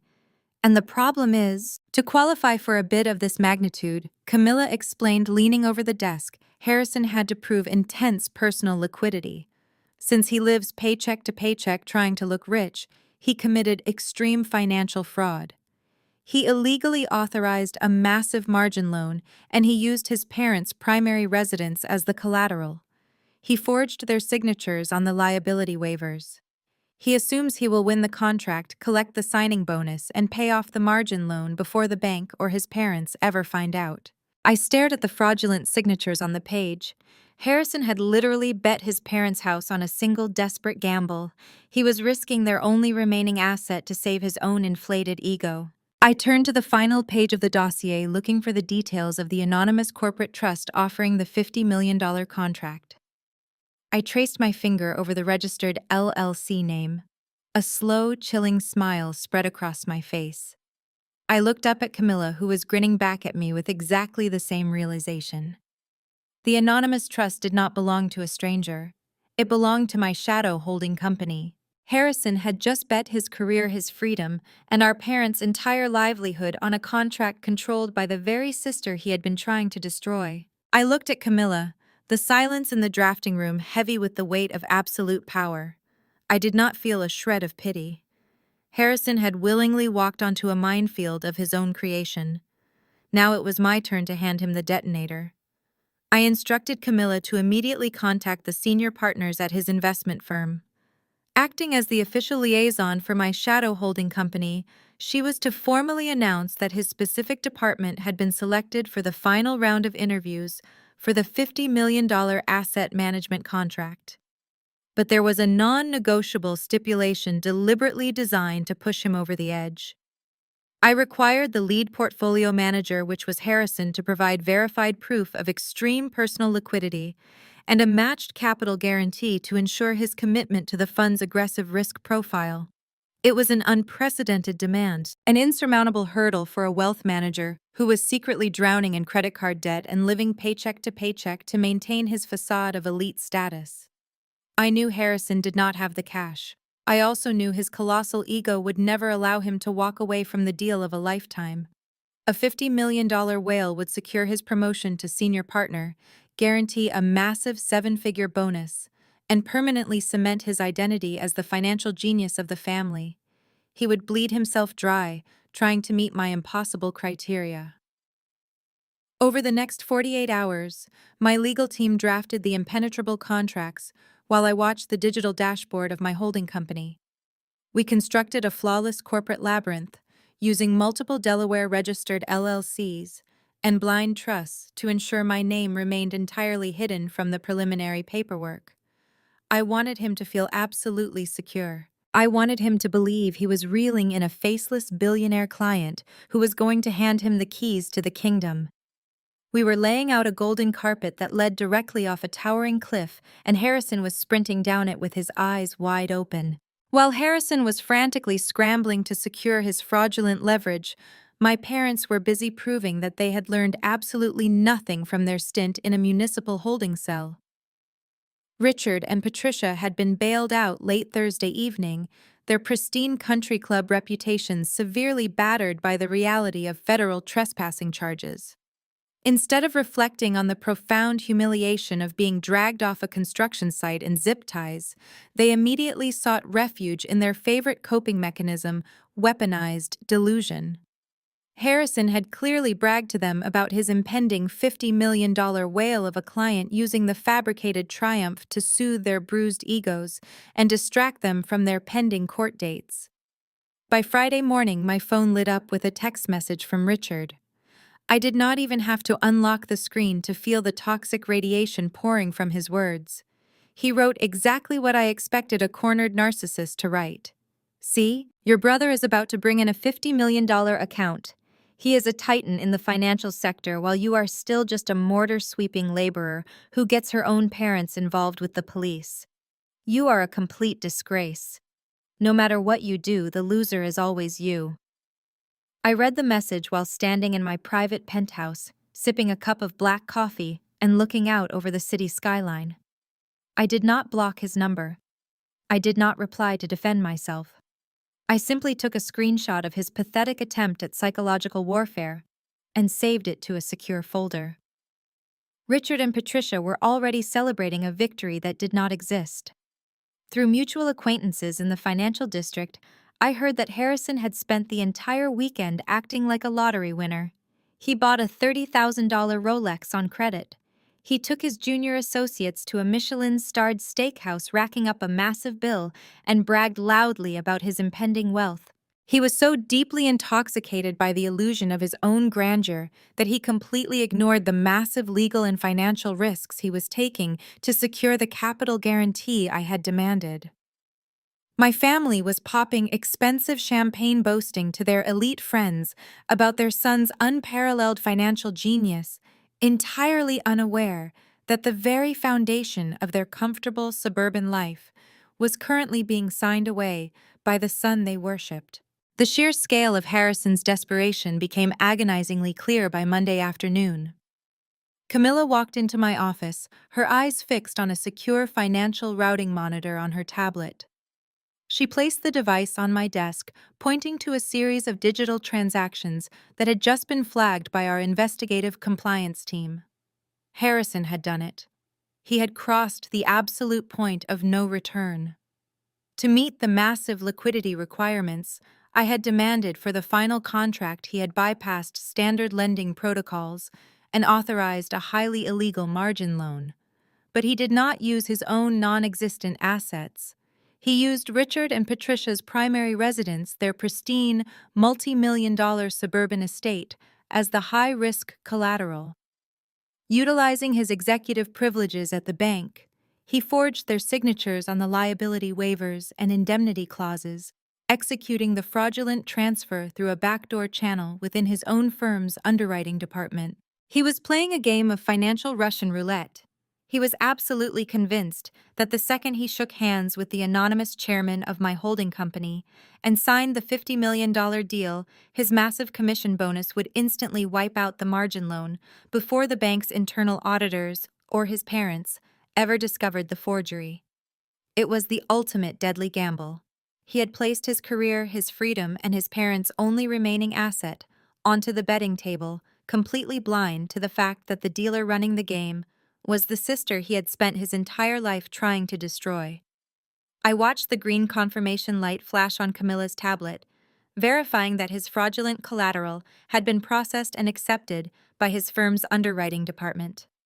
The irony was so dense it was almost suffocating. Richard and Patricia had sacrificed my college fund and my emotional well-being to pave a golden road for their precious son, fully believing he would elevate their family name. Now that same golden son was secretly mortgaging the roof over their heads to feed his insatiable greed. The trap had officially snapped shut. There was no way out for him now. The morning of the final contract signing arrived with crisp, unforgiving clarity. The venue was the executive conference room on the 50th floor of the city's most prestigious financial tower. It was a cathedral of modern wealth, featuring sweeping mahogany tables, imported leather seating, and massive glass walls that offered a towering, uninterrupted view of the sprawling metropolis below. Harrison arrived 30 minutes early. I knew this because my private security detail was monitoring the lobby cameras. He walked through the marble atrium, flanked by the senior managing director of his investment firm, a highly respected, fiercely strict veteran of Wall Street named Gregory. Harrison was wearing his brand new custom-tailored suit, and his freshly purchased Rolex practically vibrating with arrogant confidence. He was smiling broadly, adjusting his expensive tie and whispering smug comments to Gregory about how he had single-handedly reeled in this mysterious, ultra-wealthy client without any assistance from the senior partners. He believed he was stepping into that boardroom to be crowned king of the financial district. He believed he had finally secured his legacy and proved his superiority over everyone, especially me. At exactly 10 o'clock, Camilla and I stepped out of the private executive elevator. I was not wearing my canvas work pants or a high-visibility vest. I was wearing a charcoal razor-sharp bespoke suit that commanded absolute authority, paired with heels that clicked rhythmically against the polished marble floor. I did not look like a contractor. I looked like an apex predator. I walked down the quiet carpeted hallway, the sound of my footsteps echoing like a ticking clock against the heavy glass walls. Camilla walked one step behind me, holding the sealed dossier containing every piece of fraudulent evidence Harrison had generated over the past week. We reached the frosted glass doors of the main boardroom. I could see the blurred silhouettes of Harrison and his boss sitting at the far end of the long mahogany table, organizing their glossy presentation portfolios and preparing their charming opening statements. I did not knock. I reached out, grasped the heavy steel handles, and pushed the doors wide open. The heavy steel handles glided smoothly as I crossed the threshold into the executive conference room. The atmosphere inside was thick with anticipation and the scent of expensive cologne. Harrison and his senior managing director sat at the far end of the long mahogany table, their glossy presentation portfolios perfectly aligned before them. They looked up, their faces shifting from practiced charming smiles to expressions of profound confusion. But before I detail the look of absolute soul-crushing terror that was about to wash over my brother's face, I need to explain exactly how perfectly this trap was set. This moment was not a sudden accident. It was the culmination of a meticulously orchestrated financial snare that I had deployed days earlier, a trap designed specifically for a man blinded by his own arrogance. To understand the sheer magnitude of the devastation unfolding in this boardroom, you have to understand the bait I used. Several days prior, while Harrison was busy gloating about freezing my petty cash accounts and my parents were making fools of themselves at my construction site, I sat in my private office with Camilla, my chief accountant Thomas, and my elite legal team. We were constructing a corporate ghost ship. Using a fraction of my vast liquid reserves, we established an anonymous corporate trust registered in Delaware. We named it Obsidian Heritage Holdings. The legal structure was a masterpiece of corporate shielding. My name appeared nowhere on the public registry. All executive power was delegated through proxy directors and locked behind ironclad non-disclosure agreements. To the outside world, Obsidian Heritage Holdings was simply a massive, faceless pool of old money looking for aggressive wealth management. We funded the trust with $50 million in verifiable cash assets. It was a staggering amount of money, the kind of account that could make or break a financial firm's entire fiscal year. We knew Harrison was bleeding out professionally. Camilla had confirmed that her family's sudden withdrawal of their real estate portfolio had left Harrison's department in a catastrophic deficit. His superiors were furious. He was facing immediate termination for losing a cornerstone client. He was a desperate man drowning in the deep end of the financial sector, frantically treading water to save his inflated ego and his six-figure salary. So we threw him an anchor disguised as a life raft. Through a series of highly secure anonymous corporate brokers, Obsidian Heritage Holdings submitted a request for proposal directly to the Commercial Wealth Management Division of Liberty Fidelity Bank. We specifically bypassed the senior partners and routed the inquiry directly to Harrison's specific underwriting department. When the proposal landed on his desk, Harrison must have thought he was experiencing a miracle. A $50 million anonymous account falling directly into his lap was the ultimate salvation. It was enough to replace Camilla's family portfolio, secure his promotion, and guarantee a massive commission bonus. His firm immediately scrambled to assemble their best pitch. They sent us dozens of emails, glossy digital brochures, and aggressive projected yield portfolios. Acting through our proxy attorneys, we played the part of the demanding ultra-wealthy client perfectly. We let them sweat for 2 days. Then we sent the official notification that Liberty Fidelity Bank had been selected to advance to the final presentation round. But I made sure the approval came with a brutal, non-negotiable stipulation.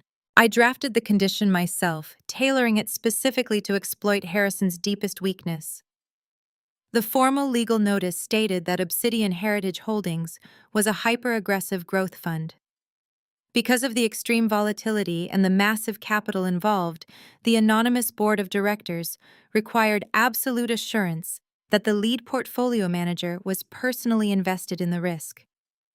We demanded that the lead manager, who was assigned as Harrison, provide verified proof of extreme personal financial liquidity and a matched capital guarantee.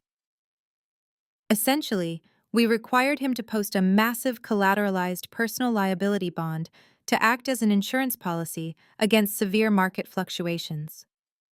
We made it explicitly clear in the legal terminology that the firm could not front this money. It had to be a personal asset pledge directly from the wealth manager executing the trades. This was the poison pill wrapped in gold foil. In the high-stakes financial world, this kind of demand is rare, but not entirely unheard of for bespoke ultra-high net worth clients who demand their brokers have absolute skin in the game. For a genuinely wealthy financial titan, securing a liability bond of a few $1,000,000 against their personal assets would be a mere formality. But Harrison was not a titan. He was a fraud playing dress-up.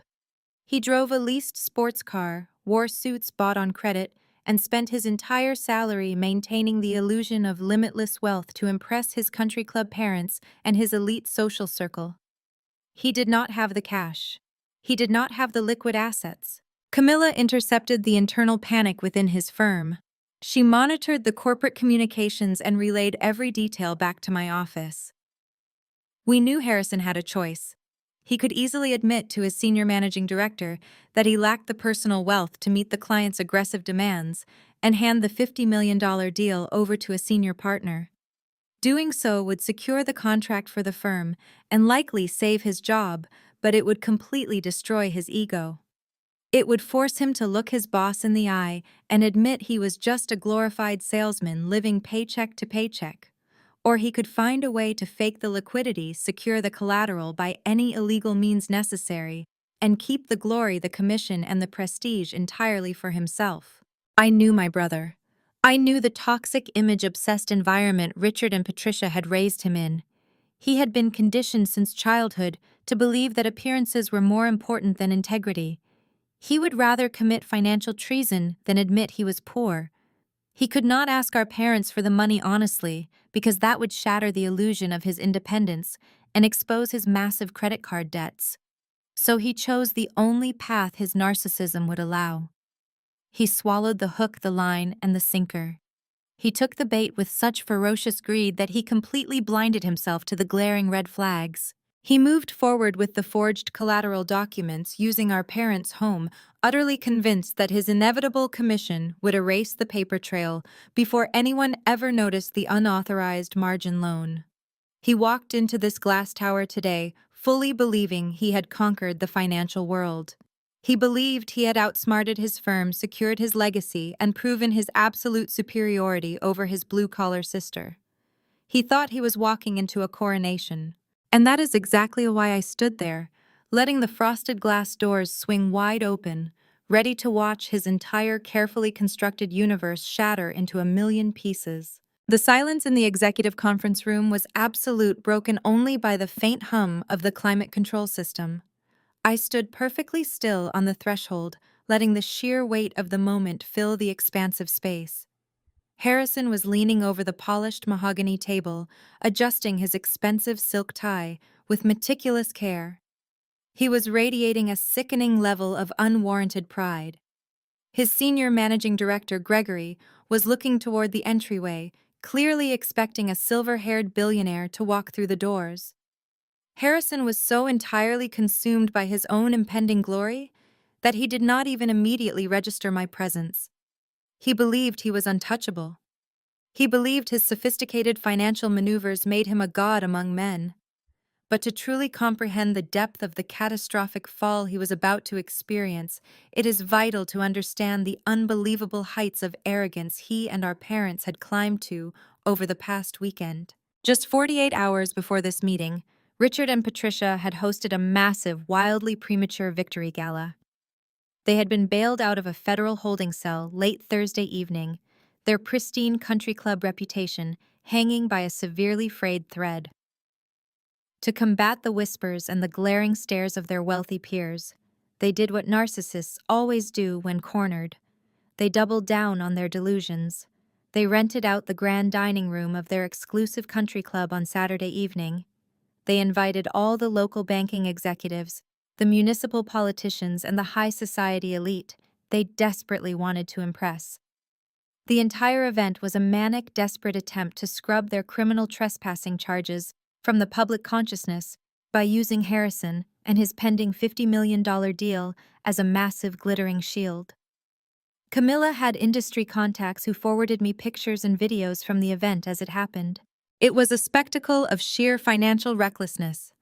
Harrison was the guest of honor, paraded around the country club like a conquering hero returning from war. My parents poured thousands of dollars into vintage champagne and imported caviar, spending money they absolutely did not have to celebrate a contract that had not even been signed. They were standing on the deck of a sinking ship, lighting off fireworks and demanding everyone admire the spectacular view. Harrison spent the entire evening soaking up the adoration, treating the country club staff with his usual condescending cruelty. He boasted loudly about his brilliant investment strategies, claiming he had single-handedly outsmarted the entire commercial lending division. He genuinely believed his own lies. He was so deeply intoxicated by the illusion of his own grandeur that he completely ignored the massive legal and financial risks he was taking to secure the capital guarantee I had demanded. My family was popping expensive champagne, boasting to their elite friends about their son's unparalleled financial genius, entirely unaware that the very foundation of their comfortable suburban life was currently being signed away by the son they worshipped. It was during that lavish, unhinged party that my father decided to reach out to me. Fueled by top-shelf scotch and the intoxicating high of fake validation, Richard sent me a message that perfectly encapsulated his toxic worldview. I was sitting in the quiet comfort of my secure penthouse when my phone lit up with his lengthy, venomous text. He simply could not resist the urge to gloat. He wrote that I should look closely at what real success looked like. "Your brother is about to bring in a $50 million contract." Richard stated his words dripping with absolute contempt. "He is a genuine executive, a true pillar of the financial community. And what are you? You are still just a mortar-sweeping laborer. You are a dirty blue-collar contractor who gets her own parents involved with the police just to hide her pathetic insecurities." He went on to describe the opulent party they were currently hosting, bragging extensively about the elite guests who were raising their glasses to toast Harrison and his unmatched financial genius. "You thought you could humiliate us," Richard continued. "You thought your little construction business made you special. But Harrison is about to secure a deal that is worth more than you will ever see in your entire miserable life. The loser is always you, Gemma. You will always be the failure of this family." I had read that message with a profound sense of clinical fascination. The psychological projection was truly staggering. Richard and Patricia had been the ones arrested. They were the ones facing federal charges for disrupting a government project. Yet in their distorted reality, they were the triumphant victims, and I was the disgraced failure. They had entirely staked their remaining dignity, their financial survival, and their social identity on the success of a man who was currently funding his lifestyle through highly illegal margin loans. They had pushed all their chips to the center of the table, betting their house and their freedom on a financial mirage I had painted for them. and Harrison had absorbed every single ounce of their toxic validation.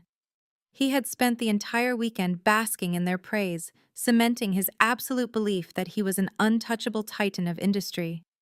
He treated his junior associates like garbage, ignored standard compliance protocols, and banked his entire existence on this anonymous corporate whale.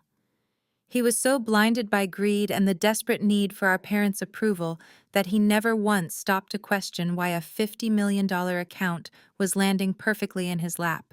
That arrogant, reckless delusion brings us right back to this exact second in the executive conference room. The polished mahogany table gleamed under the bright recessed lighting. The heavy glass walls insulated us from the bustling financial district outside. Harrison finally turned his head toward the frosted doors. The smug, self-satisfied grin was still plastered across his face, completely ready to greet the anonymous billionaire who was going to save his life, pay off his fraudulent loans, and validate his entire existence. I took one slow, deliberate step into the room, the sharp click of my heel echoing like a gunshot in the quiet space. Camilla stepped in right behind me, closing the heavy doors with a solid, definitive thud that sealed us inside. The illusion was officially over. The execution had begun. The silence in the executive conference room was absolute, broken only by the faint hum of the climate control system. I stood perfectly still on the threshold, letting the sheer weight of the moment fill the expansive space. Harrison was leaning over the polished mahogany table, adjusting his expensive silk tie with meticulous care. He was radiating a sickening level of unwarranted pride. His senior managing director, Gregory, was looking toward the entryway, clearly expecting a silver-haired billionaire to walk through the doors. Gregory adjusted his glasses, his irritation evident. "Harrison, what is the meaning of this call, security? We are expecting the board members of Obsidian Heritage Holdings at any moment." I did not wait for my brother to find his voice. I stepped up to the edge of the massive table and looked directly at the senior managing director.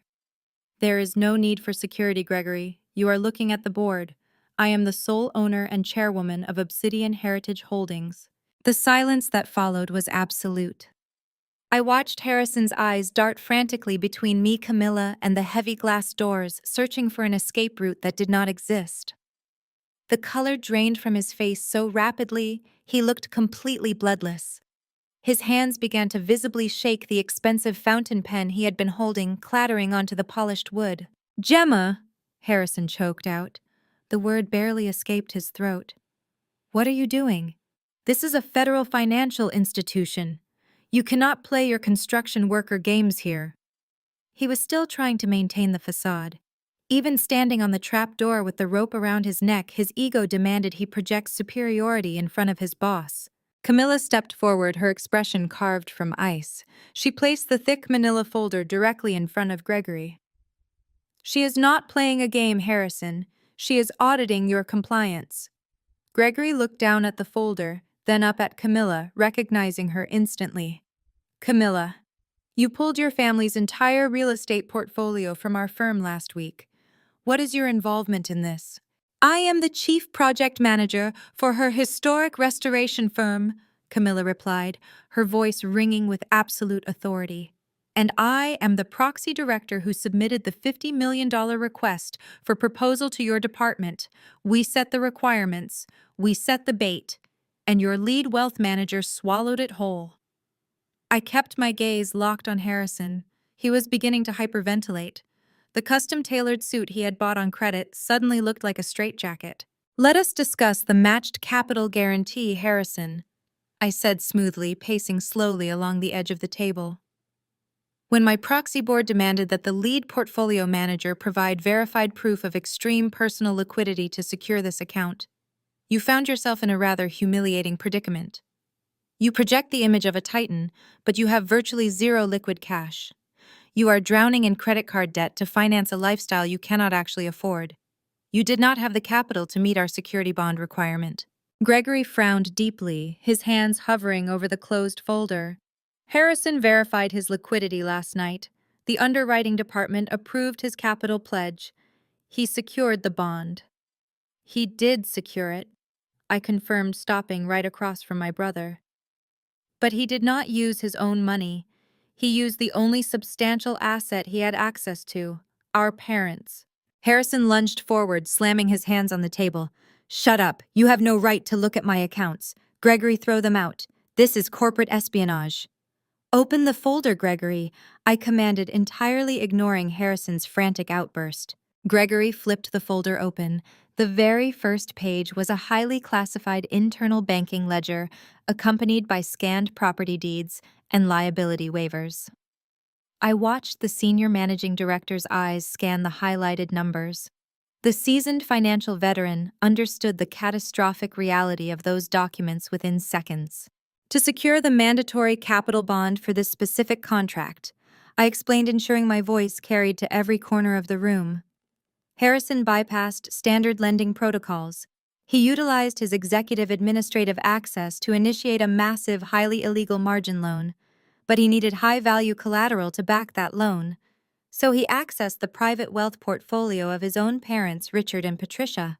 Harrison let out a strangled, desperate sound, stepping backward until his back hit the glass wall. He used their primary residence, a fully paid-off multi-million-dollar suburban estate, as the collateral for a high-risk margin account. I continued detailing the death gamble with surgical precision. Because our parents trusted him blindly with their financial planning, he had full access to their asset registry. But they never authorized this leverage. He forged Richard and Patricia's signatures on the indemnity clauses and liability waivers. He tied the very roof over their heads to an extremely volatile, unauthorized credit line. Gregory's face turned a violent, alarming shade of crimson. He gripped the edges of the folder, his knuckles turning white. "Harrison!" Gregory growled, his voice vibrating with barely contained rage. "You leveraged a completely unauthorized margin loan using forged residential collateral from retail clients. You forged signatures to clear underwriting." "It was a bridge loan," Harrison pleaded, his voice cracking into a pathetic, high-pitched whine. Tears of sheer panic were welling in his eyes. "Gregory, listen to me. It was just a temporary float. A 48-hour bridge. I swear to you." "A bridge to where?" I asked coldly. "To the commission," Harrison sobbed, openly, weeping in front of his superior. The signing bonus on a $50 million account would have been massive. I calculated the exact timeline. We were going to sign the contract at 10 this morning. The initial management fees and my commission would have cleared the internal routing by 2 this afternoon. I was going to wire the funds directly back to the margin account and release the lien on my parents' house by 4. The debt would be erased. The collateral would be freed. Nobody was ever going to know. It was a perfect victimless transaction. He genuinely believed his own twisted logic. In his arrogant, narcissistic mind, federal wire fraud and forging legal documents were perfectly acceptable risks because he was convinced he was the smartest man in the room. He viewed our parents' home not as their sanctuary, but as his own personal casino chip. He had shoved all his chips to the center of the table, entirely certain that the $50 million whale was going to solve every single problem he had ever created. He had justified the ultimate betrayal by blinding himself with the promise of a massive paycheck. "It is only a victimless transaction if the contract actually gets signed, Harrison," I said, leaning over the table to ensure he felt the full crushing weight of reality. "But I am the client, and I have absolutely no intention of signing a single document with this firm as long as you are employed here." The truth slammed into him with the force of a wrecking ball. The color did not just drain from his face, his entire physical posture collapsed. He slumped against the glass wall, sliding down until his knees hit the carpet. The brilliant, foolproof timeline he had mapped out in his head had just been violently incinerated. There would be no 10 o'clock signing. There would be no afternoon commission. There would be no miraculous wire transfer to save the margin account. He had just triggered a multi-million-dollar loan against his parents' estate, and he had absolutely no way to pay it back. He had sacrificed the very people who worshipped the ground he walked on. Richard and Patricia had spent the entire weekend boasting to their elite country club friends about his financial genius. They had mocked me, called me a failure, and celebrated his impending wealth. They had no idea that while they were toasting to his success with expensive champagne, he had quietly signed away everything they owned. "You set me up," Harrison wept, burying his face in his trembling hands. "You knew I would do it. You trapped me." I presented a standard corporate requirement for a high-yield trust. I replied, feeling an immense quiet satisfaction. "I did not force you to commit federal fraud. I did not force you to forge our parents' signatures. I did not force you to gamble their home. You did that entirely on your own because your greed and your desperation to maintain a fake image of superiority over me far outweighed your morality. You built the gallows, Harrison. I just handed you the rope." Gregory stood up from his leather chair. He was no longer looking at Harrison as an employee. He was looking at him as a massive, catastrophic legal liability. The senior managing director picked up his desk phone, his eyes locked onto my brother's pathetic, crumpled form. "I am calling federal compliance," Gregory stated, his voice devoid of any sympathy. "And then I am calling security." The illusion was completely shattered. The death gamble had failed, and the total destruction of the golden child was finally absolute. The immediate aftermath in the boardroom was a blur of frantic corporate damage control, but none of it concerned me. Camilla and I walked out of the glass tower, stepping into the crisp afternoon air with our heads held high. I did not look back to see Harrison being escorted out by security with his personal belongings packed into a cardboard box. I did not need to. The machinery of his ruin was already in motion, completely out of my hands, and entirely within the unforgiving jurisdiction of federal banking regulators. Over the next 3 weeks, the financial sector moved with the ruthless mechanical efficiency it reserves for its worst offenders. Liberty, Fidelity. Bank launched a full-scale internal audit. Harrison lost his securities licenses and was permanently banned from the financial industry. The local business journals published a highly sanitized but unmistakable report about a senior wealth manager terminated for severe compliance breaches regarding unauthorized margin leverage. But the true catastrophe struck precisely 21 days after the boardroom confrontation. The bank, desperate to mitigate the massive liability of Harrison's fraudulent bridge loan, officially triggered the margin call. Without his massive salary and without the $50 million commission he had hallucinated into existence, Harrison had absolutely zero liquid capital to cover the debt. The bank moved aggressively to seize the collateral. Richard and Patricia's sprawling multi-million-dollar suburban estate, the pristine fortress where they had hosted lavish country club galas, where they had mocked my blue-collar job, and where they had proudly paraded their golden child, was foreclosed upon with terrifying speed. Camilla kept me updated through her extensive real estate network. The eviction was not quiet.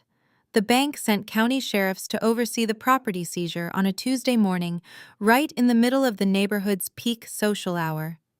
Richard and Patricia were forced to carry hastily packed suitcases out to the curb, while their elite neighbors watched from behind manicured hedges. Their luxury leased vehicles were repossessed.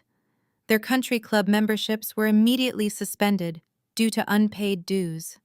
The facade of old money perfection they had violently maintained for 30 years evaporated into thin air, leaving them completely destitute and utterly publicly humiliated. I knew they would come for me. When a parasite loses its host, it inevitably searches for a new one. It happened on a cold, torrential Thursday afternoon. I was standing in the main lobby of my corporate headquarters. This was not the dusty masonry workshop where they had ambushed me weeks ago.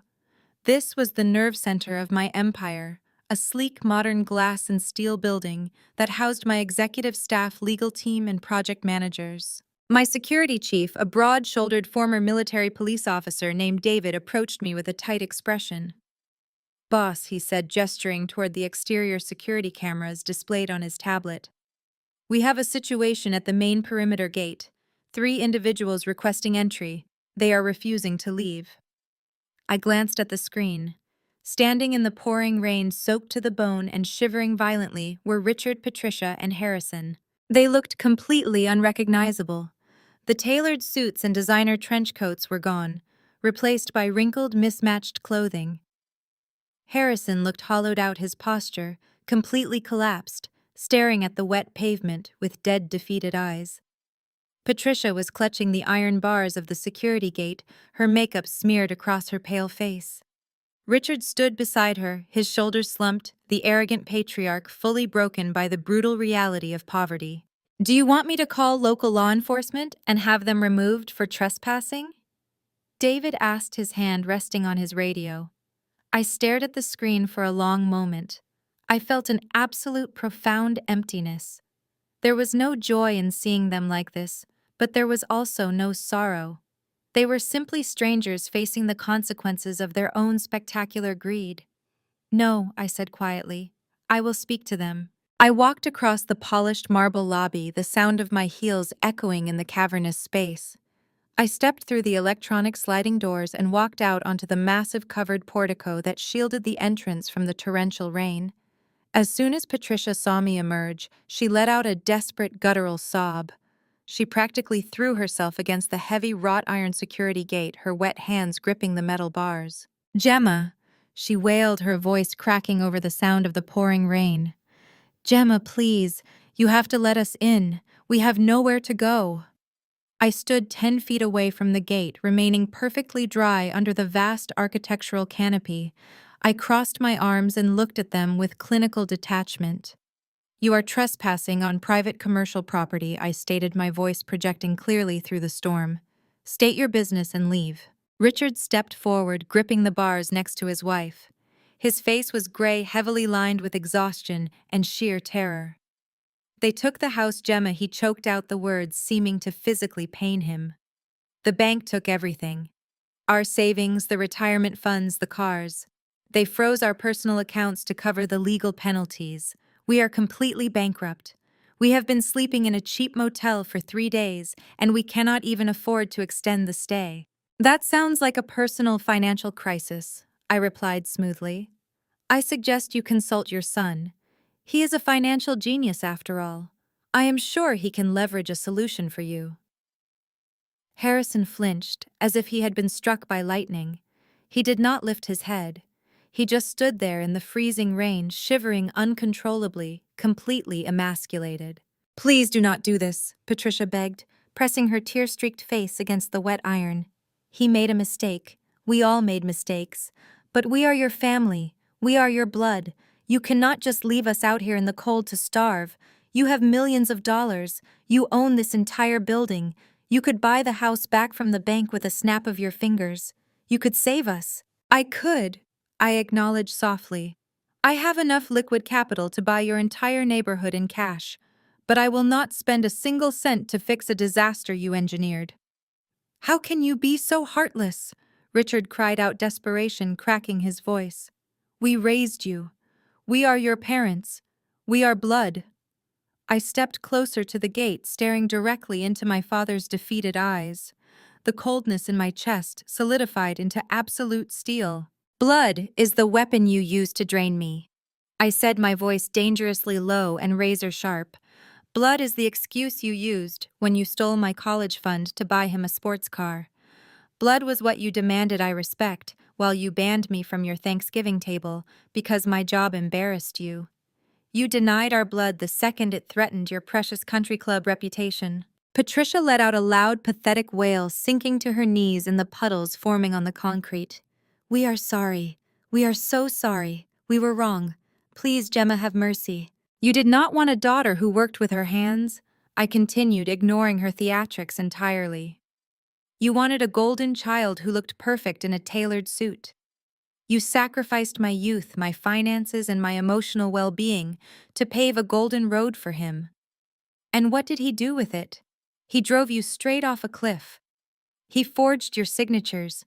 He gambled your home to feed his ego. You are not standing in the rain because of me. You are standing in the rain because you worshipped a fraud." Richard opened his mouth to argue, but no words came out.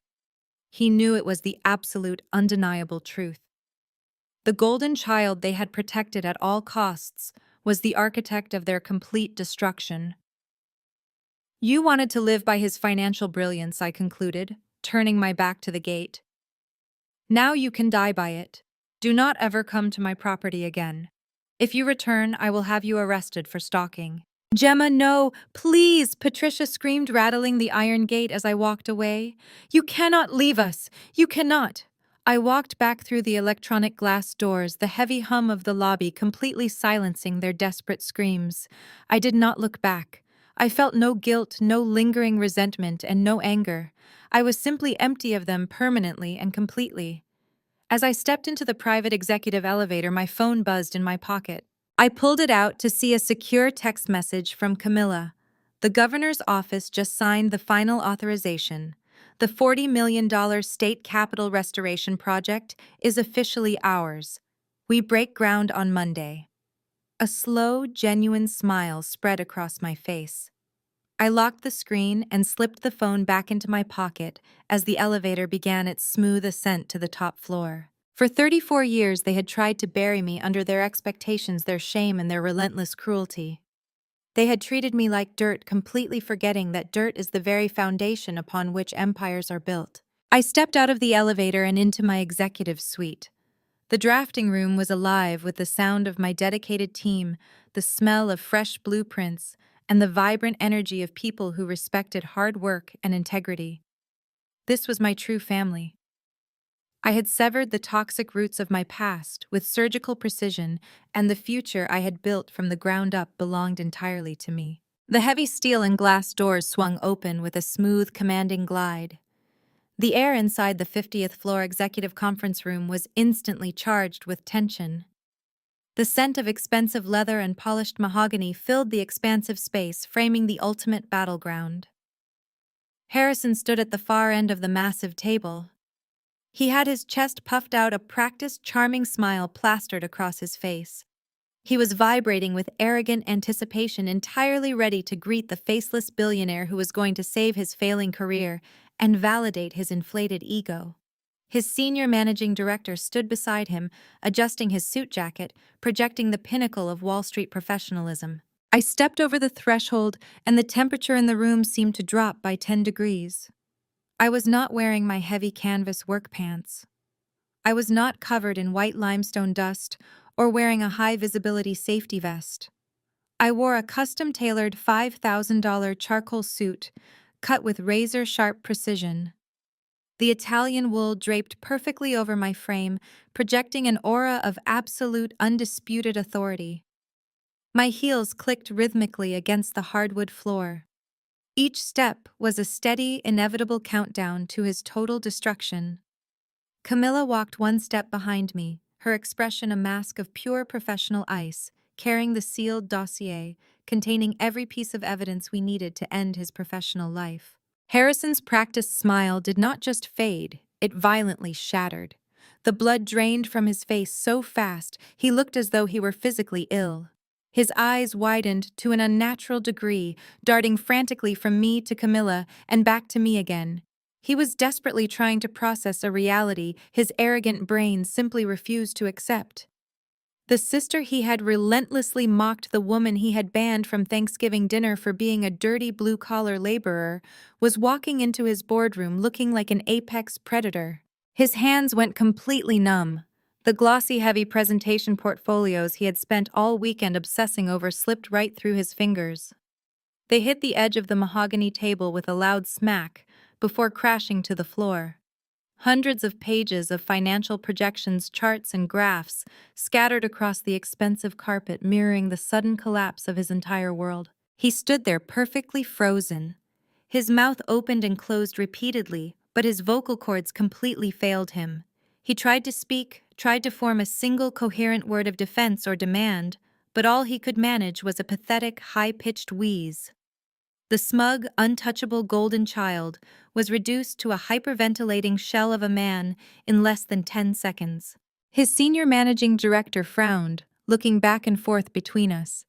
He was clearly confused by his wealth manager's sudden catastrophic breakdown. He adjusted his glasses and cleared his throat, attempting to salvage the professional atmosphere. "Excuse me," the director said, his tone sharp and authoritative. "This is a private, highly confidential meeting. We are expecting the executive board of the anonymous corporate trust. You are interrupting a $50 million acquisition. I will have to ask you to leave before I call security." I did not stop walking. I did not break eye contact with my brother. I bypassed the guest chairs, moved directly to the head of the long table, and pulled out the oversized leather chairman's seat. I sat down smoothly, crossing my legs and resting my hands on the polished wood surface. I leaned back, completely owning the room. "I am not interrupting anything," I replied, my voice perfectly level and echoing clearly through the silent room. "You are expecting the sole owner and chairwoman of the anonymous corporate trust. You are looking at her." The director froze. He looked at Camilla, recognizing her from the preliminary negotiations, and then looked back at me, the massive gravity of the situation slowly dawning on him. The woman sitting in the chairman's seat was not a confused trespasser. She was the whale they had been desperately trying to harpoon. Harrison finally managed to suck in a ragged breath of air. His knees were visibly shaking, knocking against the edge of the table. His perfectly styled hair suddenly looked ridiculous, above a face twisted in absolute primal terror. The illusion of his superiority was evaporating right before his eyes. "Gemma," Harrison choked out. His voice was so weak it barely carried across the distance between us. "What are you doing here? This is a federal financial institution. You cannot play your construction worker games here. Get out." Even standing on the trapdoor with the rope tight around his neck, his fragile ego demanded he try to assert dominance. He was literally begging for his life, yet still trying to sound superior. He could not fathom that the sister he deemed a bottom-feeding bricklayer held the keys to his entire corporate existence. Camilla stepped forward, placing the thick manila folder directly in front of the senior managing director. "She is not playing a game," Harrison Camilla stated coldly, her voice devoid of any sympathy. "She is auditing your compliance." The director stared at the folder, then at Camilla. "Camilla, you pulled your family's entire real estate portfolio from our firm last week. What is your involvement in this trust?" "I am the chief project manager for her historic restoration firm," Camilla replied, projecting total dominance. "And I am the proxy director who submitted the $50 million request for proposal directly to your department. We set the rigorous requirements. We set the bait. And your lead wealth manager swallowed it whole." I leaned forward slightly, resting my elbows on the table, watching Harrison's reality collapse inward. The air was being sucked right out of his lungs. He reached out to grip the back of a chair just to keep himself from collapsing onto the scattered papers covering the floor. "Let us discuss the matched capital guarantee, Harrison," I said smoothly, letting every single word strike him like a physical blow. "When my proxy board demanded that the lead portfolio manager provide verified proof of extreme personal liquidity to secure this account, you found yourself in a rather humiliating predicament. You project the image of a titan. You brag about your massive wealth at country club dinners. But you have virtually zero liquid cash. You are drowning in credit card debt to finance a lifestyle you cannot actually afford. You did not have the capital to meet our security bond requirement." The director frowned deeply, his hands hovering over the closed folder. "Harrison verified his liquidity last night. The underwriting department approved his capital pledge. He secured the bond. He did secure it," I confirmed, locking my eyes onto my brother's terrified face. "But he did not use his own money. He used the only substantial asset he had access to.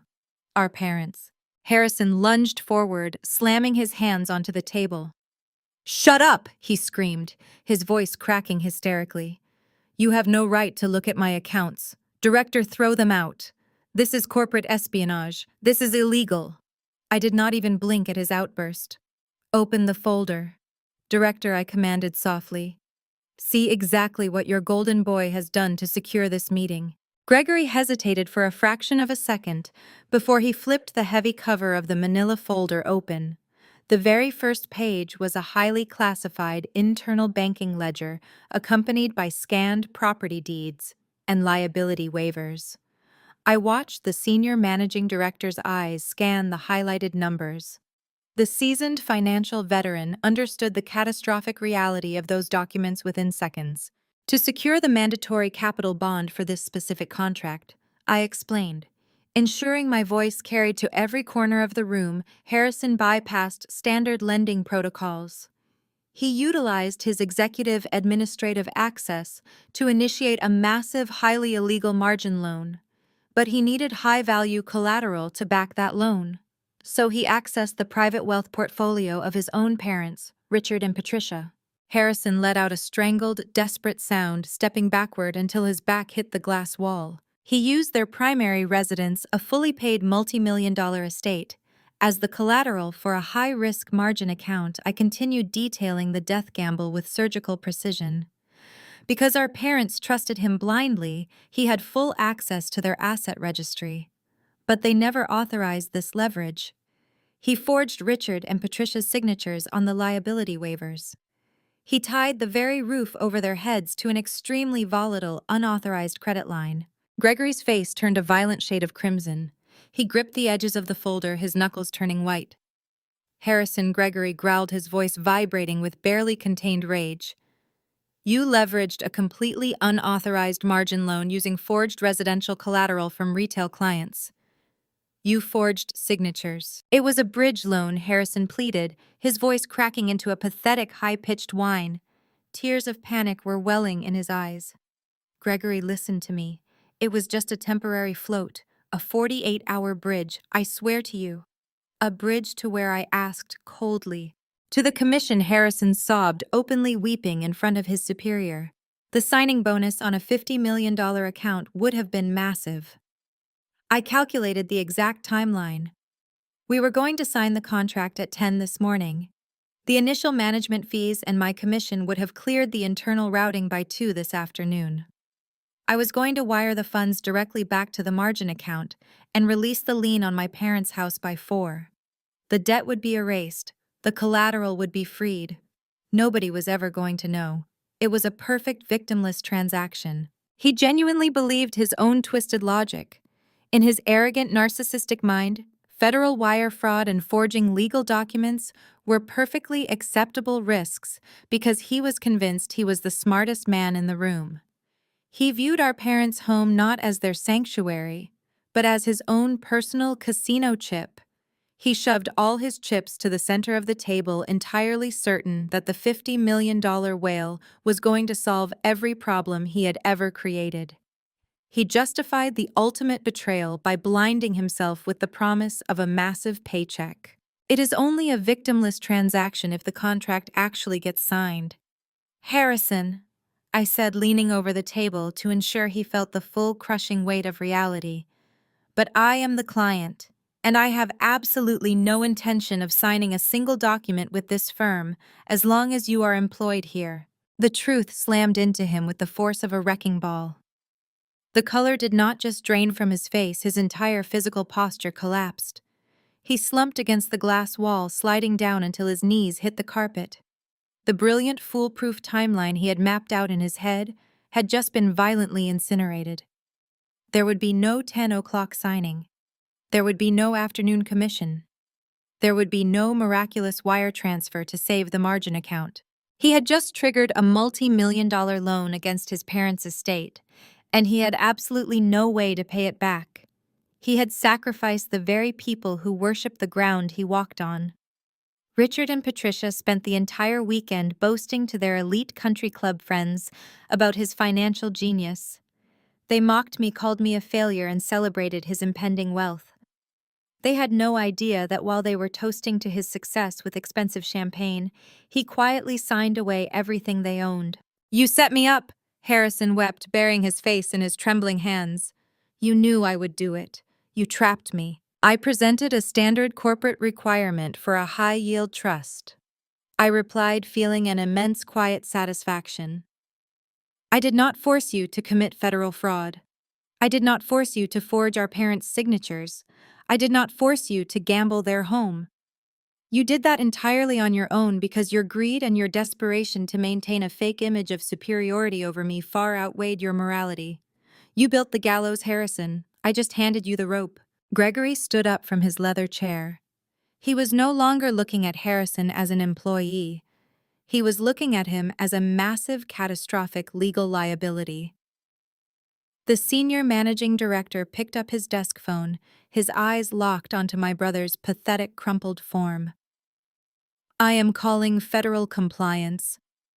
Gregory stated, his voice devoid of any sympathy. And then I am calling security. Gregory, please. Harrison begged, crawling a few inches forward on the carpet. Give me a chance to fix this.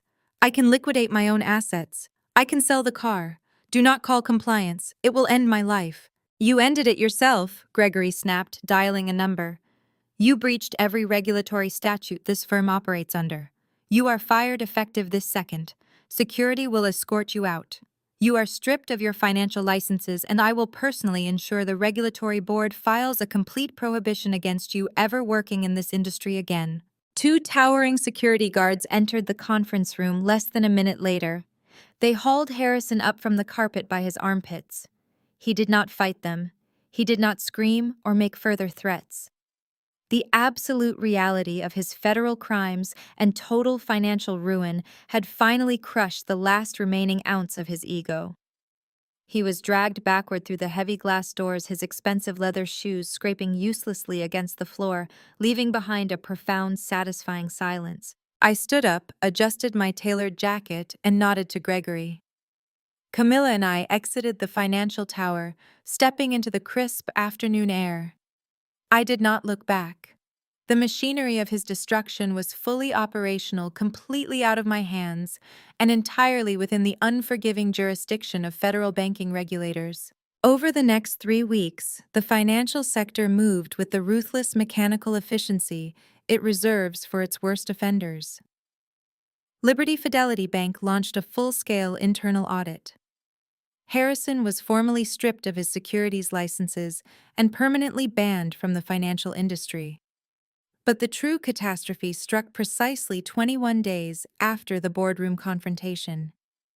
The global market experienced a sudden, sharp downturn. The bank, desperate to mitigate the massive liability of Harrison's fraudulent bridge loan in a plunging market, officially triggered the margin call. Without his 6-figure salary and without the $50 million commission he had hallucinated into existence, Harrison had absolutely zero liquid capital to cover the massive debt. The bank moved aggressively to seize the collateral. Richard and Patricia's sprawling multi-million-dollar suburban estate, the pristine fortress where they had hosted lavish country club galas, where they had mocked my blue-collar job, and where they had proudly paraded their golden child, was foreclosed upon with terrifying speed. Camilla kept me updated through her extensive real estate network. The eviction was not quiet. The bank sent county sheriffs to oversee the property seizure on a Tuesday morning, right in the middle of the affluent neighborhood's peak social hour. Richard and Patricia were forced to carry hastily packed suitcases out to the curb while their elite neighbors watched from behind manicured hedges. Their luxury leased vehicles were repossessed by tow trucks. Their country club memberships were immediately suspended due to unpaid dues. The facade of old money perfection they had violently maintained for 30 years evaporated into thin air, leaving them completely destitute and utterly publicly humiliated. I knew they would come for me. When a parasite loses its host, it inevitably searches for a new one. It happened on a cold, torrential Thursday afternoon. I was standing in the main lobby of my corporate headquarters. This was not the dusty masonry workshop where they had ambushed me weeks ago. This was the nerve center of my empire, a sleek, modern glass and steel building that housed my executive staff, legal team, and project managers. My security chief, a broad-shouldered former military police officer named David, approached me with a tight expression. "Boss," he said, gesturing toward the exterior security cameras displayed on his tablet. "We have a situation at the main perimeter gate. 3 individuals requesting entry. They are refusing to leave." I glanced at the high-definition screen. Standing in the pouring rain, soaked to the bone and shivering violently, were Richard, Patricia, and Harrison. They looked completely unrecognizable. The tailored suits and designer trench coats were gone, replaced by wrinkled, mismatched clothing grabbed hastily during their eviction. Harrison looked hollowed out, his posture completely collapsed, staring at the wet pavement with dead, defeated eyes. Patricia was clutching the iron bars of the security gate, her makeup smeared across her pale face in dark streaks. Richard stood beside her, his shoulders slumped, the arrogant patriarch fully broken by the brutal reality of poverty. Do you want me to call local law enforcement and have them removed for trespassing? David asked, his hand resting on his radio. I stared at the screen for a long moment. I felt an absolute profound emptiness. There was no joy in seeing them like this, but there was also no sorrow. They were simply strangers facing the mathematical consequences of their own spectacular greed. No, I said quietly. I will speak to them. I walked across the polished marble lobby, the sound of my heels echoing in the cavernous space. I stepped through the electronic sliding doors and walked out onto the massive covered portico that shielded the entrance from the torrential rain. As soon as Patricia saw me emerge, she let out a desperate guttural sob. She practically threw herself against the heavy wrought iron security gate, her wet hands gripping the cold metal bars. "Gemma," she wailed, her voice cracking over the sound of the pouring rain. "Gemma, please, you have to let us in. We have nowhere to go." I stood 10 feet away from the gate, remaining perfectly dry under the vast architectural canopy. I crossed my arms and looked at them with clinical detachment. "You are trespassing on private commercial property," I stated, my voice projecting clearly through the storm. "State your business and leave." Richard stepped forward, gripping the bars next to his wife. His face was gray, heavily lined with exhaustion and sheer terror. "They took the house, Gemma," he choked out the words, seeming to physically pain him. "The bank took everything. Our savings, the retirement funds, the cars. They froze our personal accounts to cover the legal penalties. We are completely bankrupt. We have been sleeping in a cheap motel for 3 days, and we cannot even afford to extend the stay." "That sounds like a personal financial crisis," I replied smoothly. "I suggest you consult your son. He is a financial genius after all. I am sure he can leverage a solution for you." Harrison flinched as if he had been struck by a physical blow. He did not lift his head. He just stood there in the freezing rain, shivering uncontrollably, completely emasculated. "Please, do not do this," Patricia begged, pressing her tear-streaked face against the wet iron. "He made a mistake. We all made mistakes. But we are your family. We are your blood. You cannot just leave us out here in the cold to starve. You have millions of dollars. You own this entire building. You could buy the house back from the bank with a snap of your fingers. You could save us. We are your own flesh and blood." I stepped closer to the heavy wrought iron gate, closing the physical distance while expanding the emotional chasm between us. The freezing rain continued to batter them, matting Patricia's hair to her pale face and soaking entirely through Richard's ruined blazer. Harrison remained perfectly still, a broken statue of a man who had finally realized the sheer magnitude of his own catastrophic hubris. "Flesh and blood," I repeated, letting the words roll off my tongue with absolute freezing precision. "You only invoke the sanctity of blood when you are standing on the wrong side of the security gate. Blood is the weapon you used to discard me when I embarrassed you. It was the convenient excuse you used to drain my college fund to finance his delusions of grandeur. You demanded the loyalty of blood while you actively banned me from your Thanksgiving table because my boots were covered in the dust of actual honest labor." Patricia let out a long, agonizing wail, sagging heavily against the wet iron bars as the reality of their permanent ruin fully set in. "You did not want a daughter who built things with her hands," I continued, my voice cutting cleanly through the howling wind. "You wanted a golden child who looked flawless in a tailored suit. You sacrificed my youth, my financial security, and my emotional well-being to pave a golden highway for him. And what did he do with that highway? He drove you straight off a cliff. He forged your signatures. He gambled your sanctuary to feed his insatiable ego.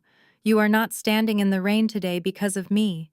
You are standing in the rain because you worshipped a fraud." Richard opened his mouth to argue, to deploy the familiar manipulation tactics he had utilized for 3 decades. But no words came out. His jaw trembled and he looked down at his own waterlogged shoes. He knew it was the undeniable truth. Their perfect suburban life had been nothing more than a facade constructed with cheap mortar and zero structural integrity. The moment a real storm hit, it completely collapsed. Harrison finally lifted his head, his eyes meeting mine through the iron bars. There was no anger left in him, no arrogant fire, and no sense of superiority. There was only the hollow, desolate emptiness of total defeat. He had nothing left to say, because his entire identity had been entirely repossessed by the bank. "You wanted to live by his financial brilliance," I said, delivering the final, inescapable verdict. "Now you can die by it. Do not ever come to my property again. If you return, I will have you arrested for stalking and criminal harassment. Enjoy the fruits of your arrogance." I turned my back to the gate. I did not hesitate. I did not look over my shoulder to see if they were walking away. I simply began the walk across the expansive portico, my heels clicking a steady, unbroken rhythm against the pavement. Behind me, Patricia screamed my name, a frantic, desperate plea that was immediately swallowed by the storm. I approached the electronic glass doors of my corporate headquarters. They slid open automatically, welcoming me into the warm, brilliantly lit lobby. As I stepped over the threshold, the doors glided shut behind me. The thick, soundproofed security glass instantly severed the noise of the torrential rain and the pathetic cries of the strangers outside. The silence inside the building was profound, heavy with the weight of absolute closure. "David." My security chief caught my eye from the front desk and offered a respectful, firm nod. The perimeter was secure, the threat was permanently neutralized. I stood in the center of the marble foyer, taking a slow, deep breath of the conditioned air. For 34 years I had carried the suffocating burden of their expectations, their shame, and their relentless cruelty. They had tried to bury me under their disappointment. And when that failed, they tried to steal the very foundation I had built for myself to save the son who was actively destroying them. But standing there completely insulated from their self-inflicted misery, I realized that their rejection had been the greatest catalyst of my life. It had forced me to dig deep, to rely entirely on my own grit, and to construct an unbreakable existence from the ground up.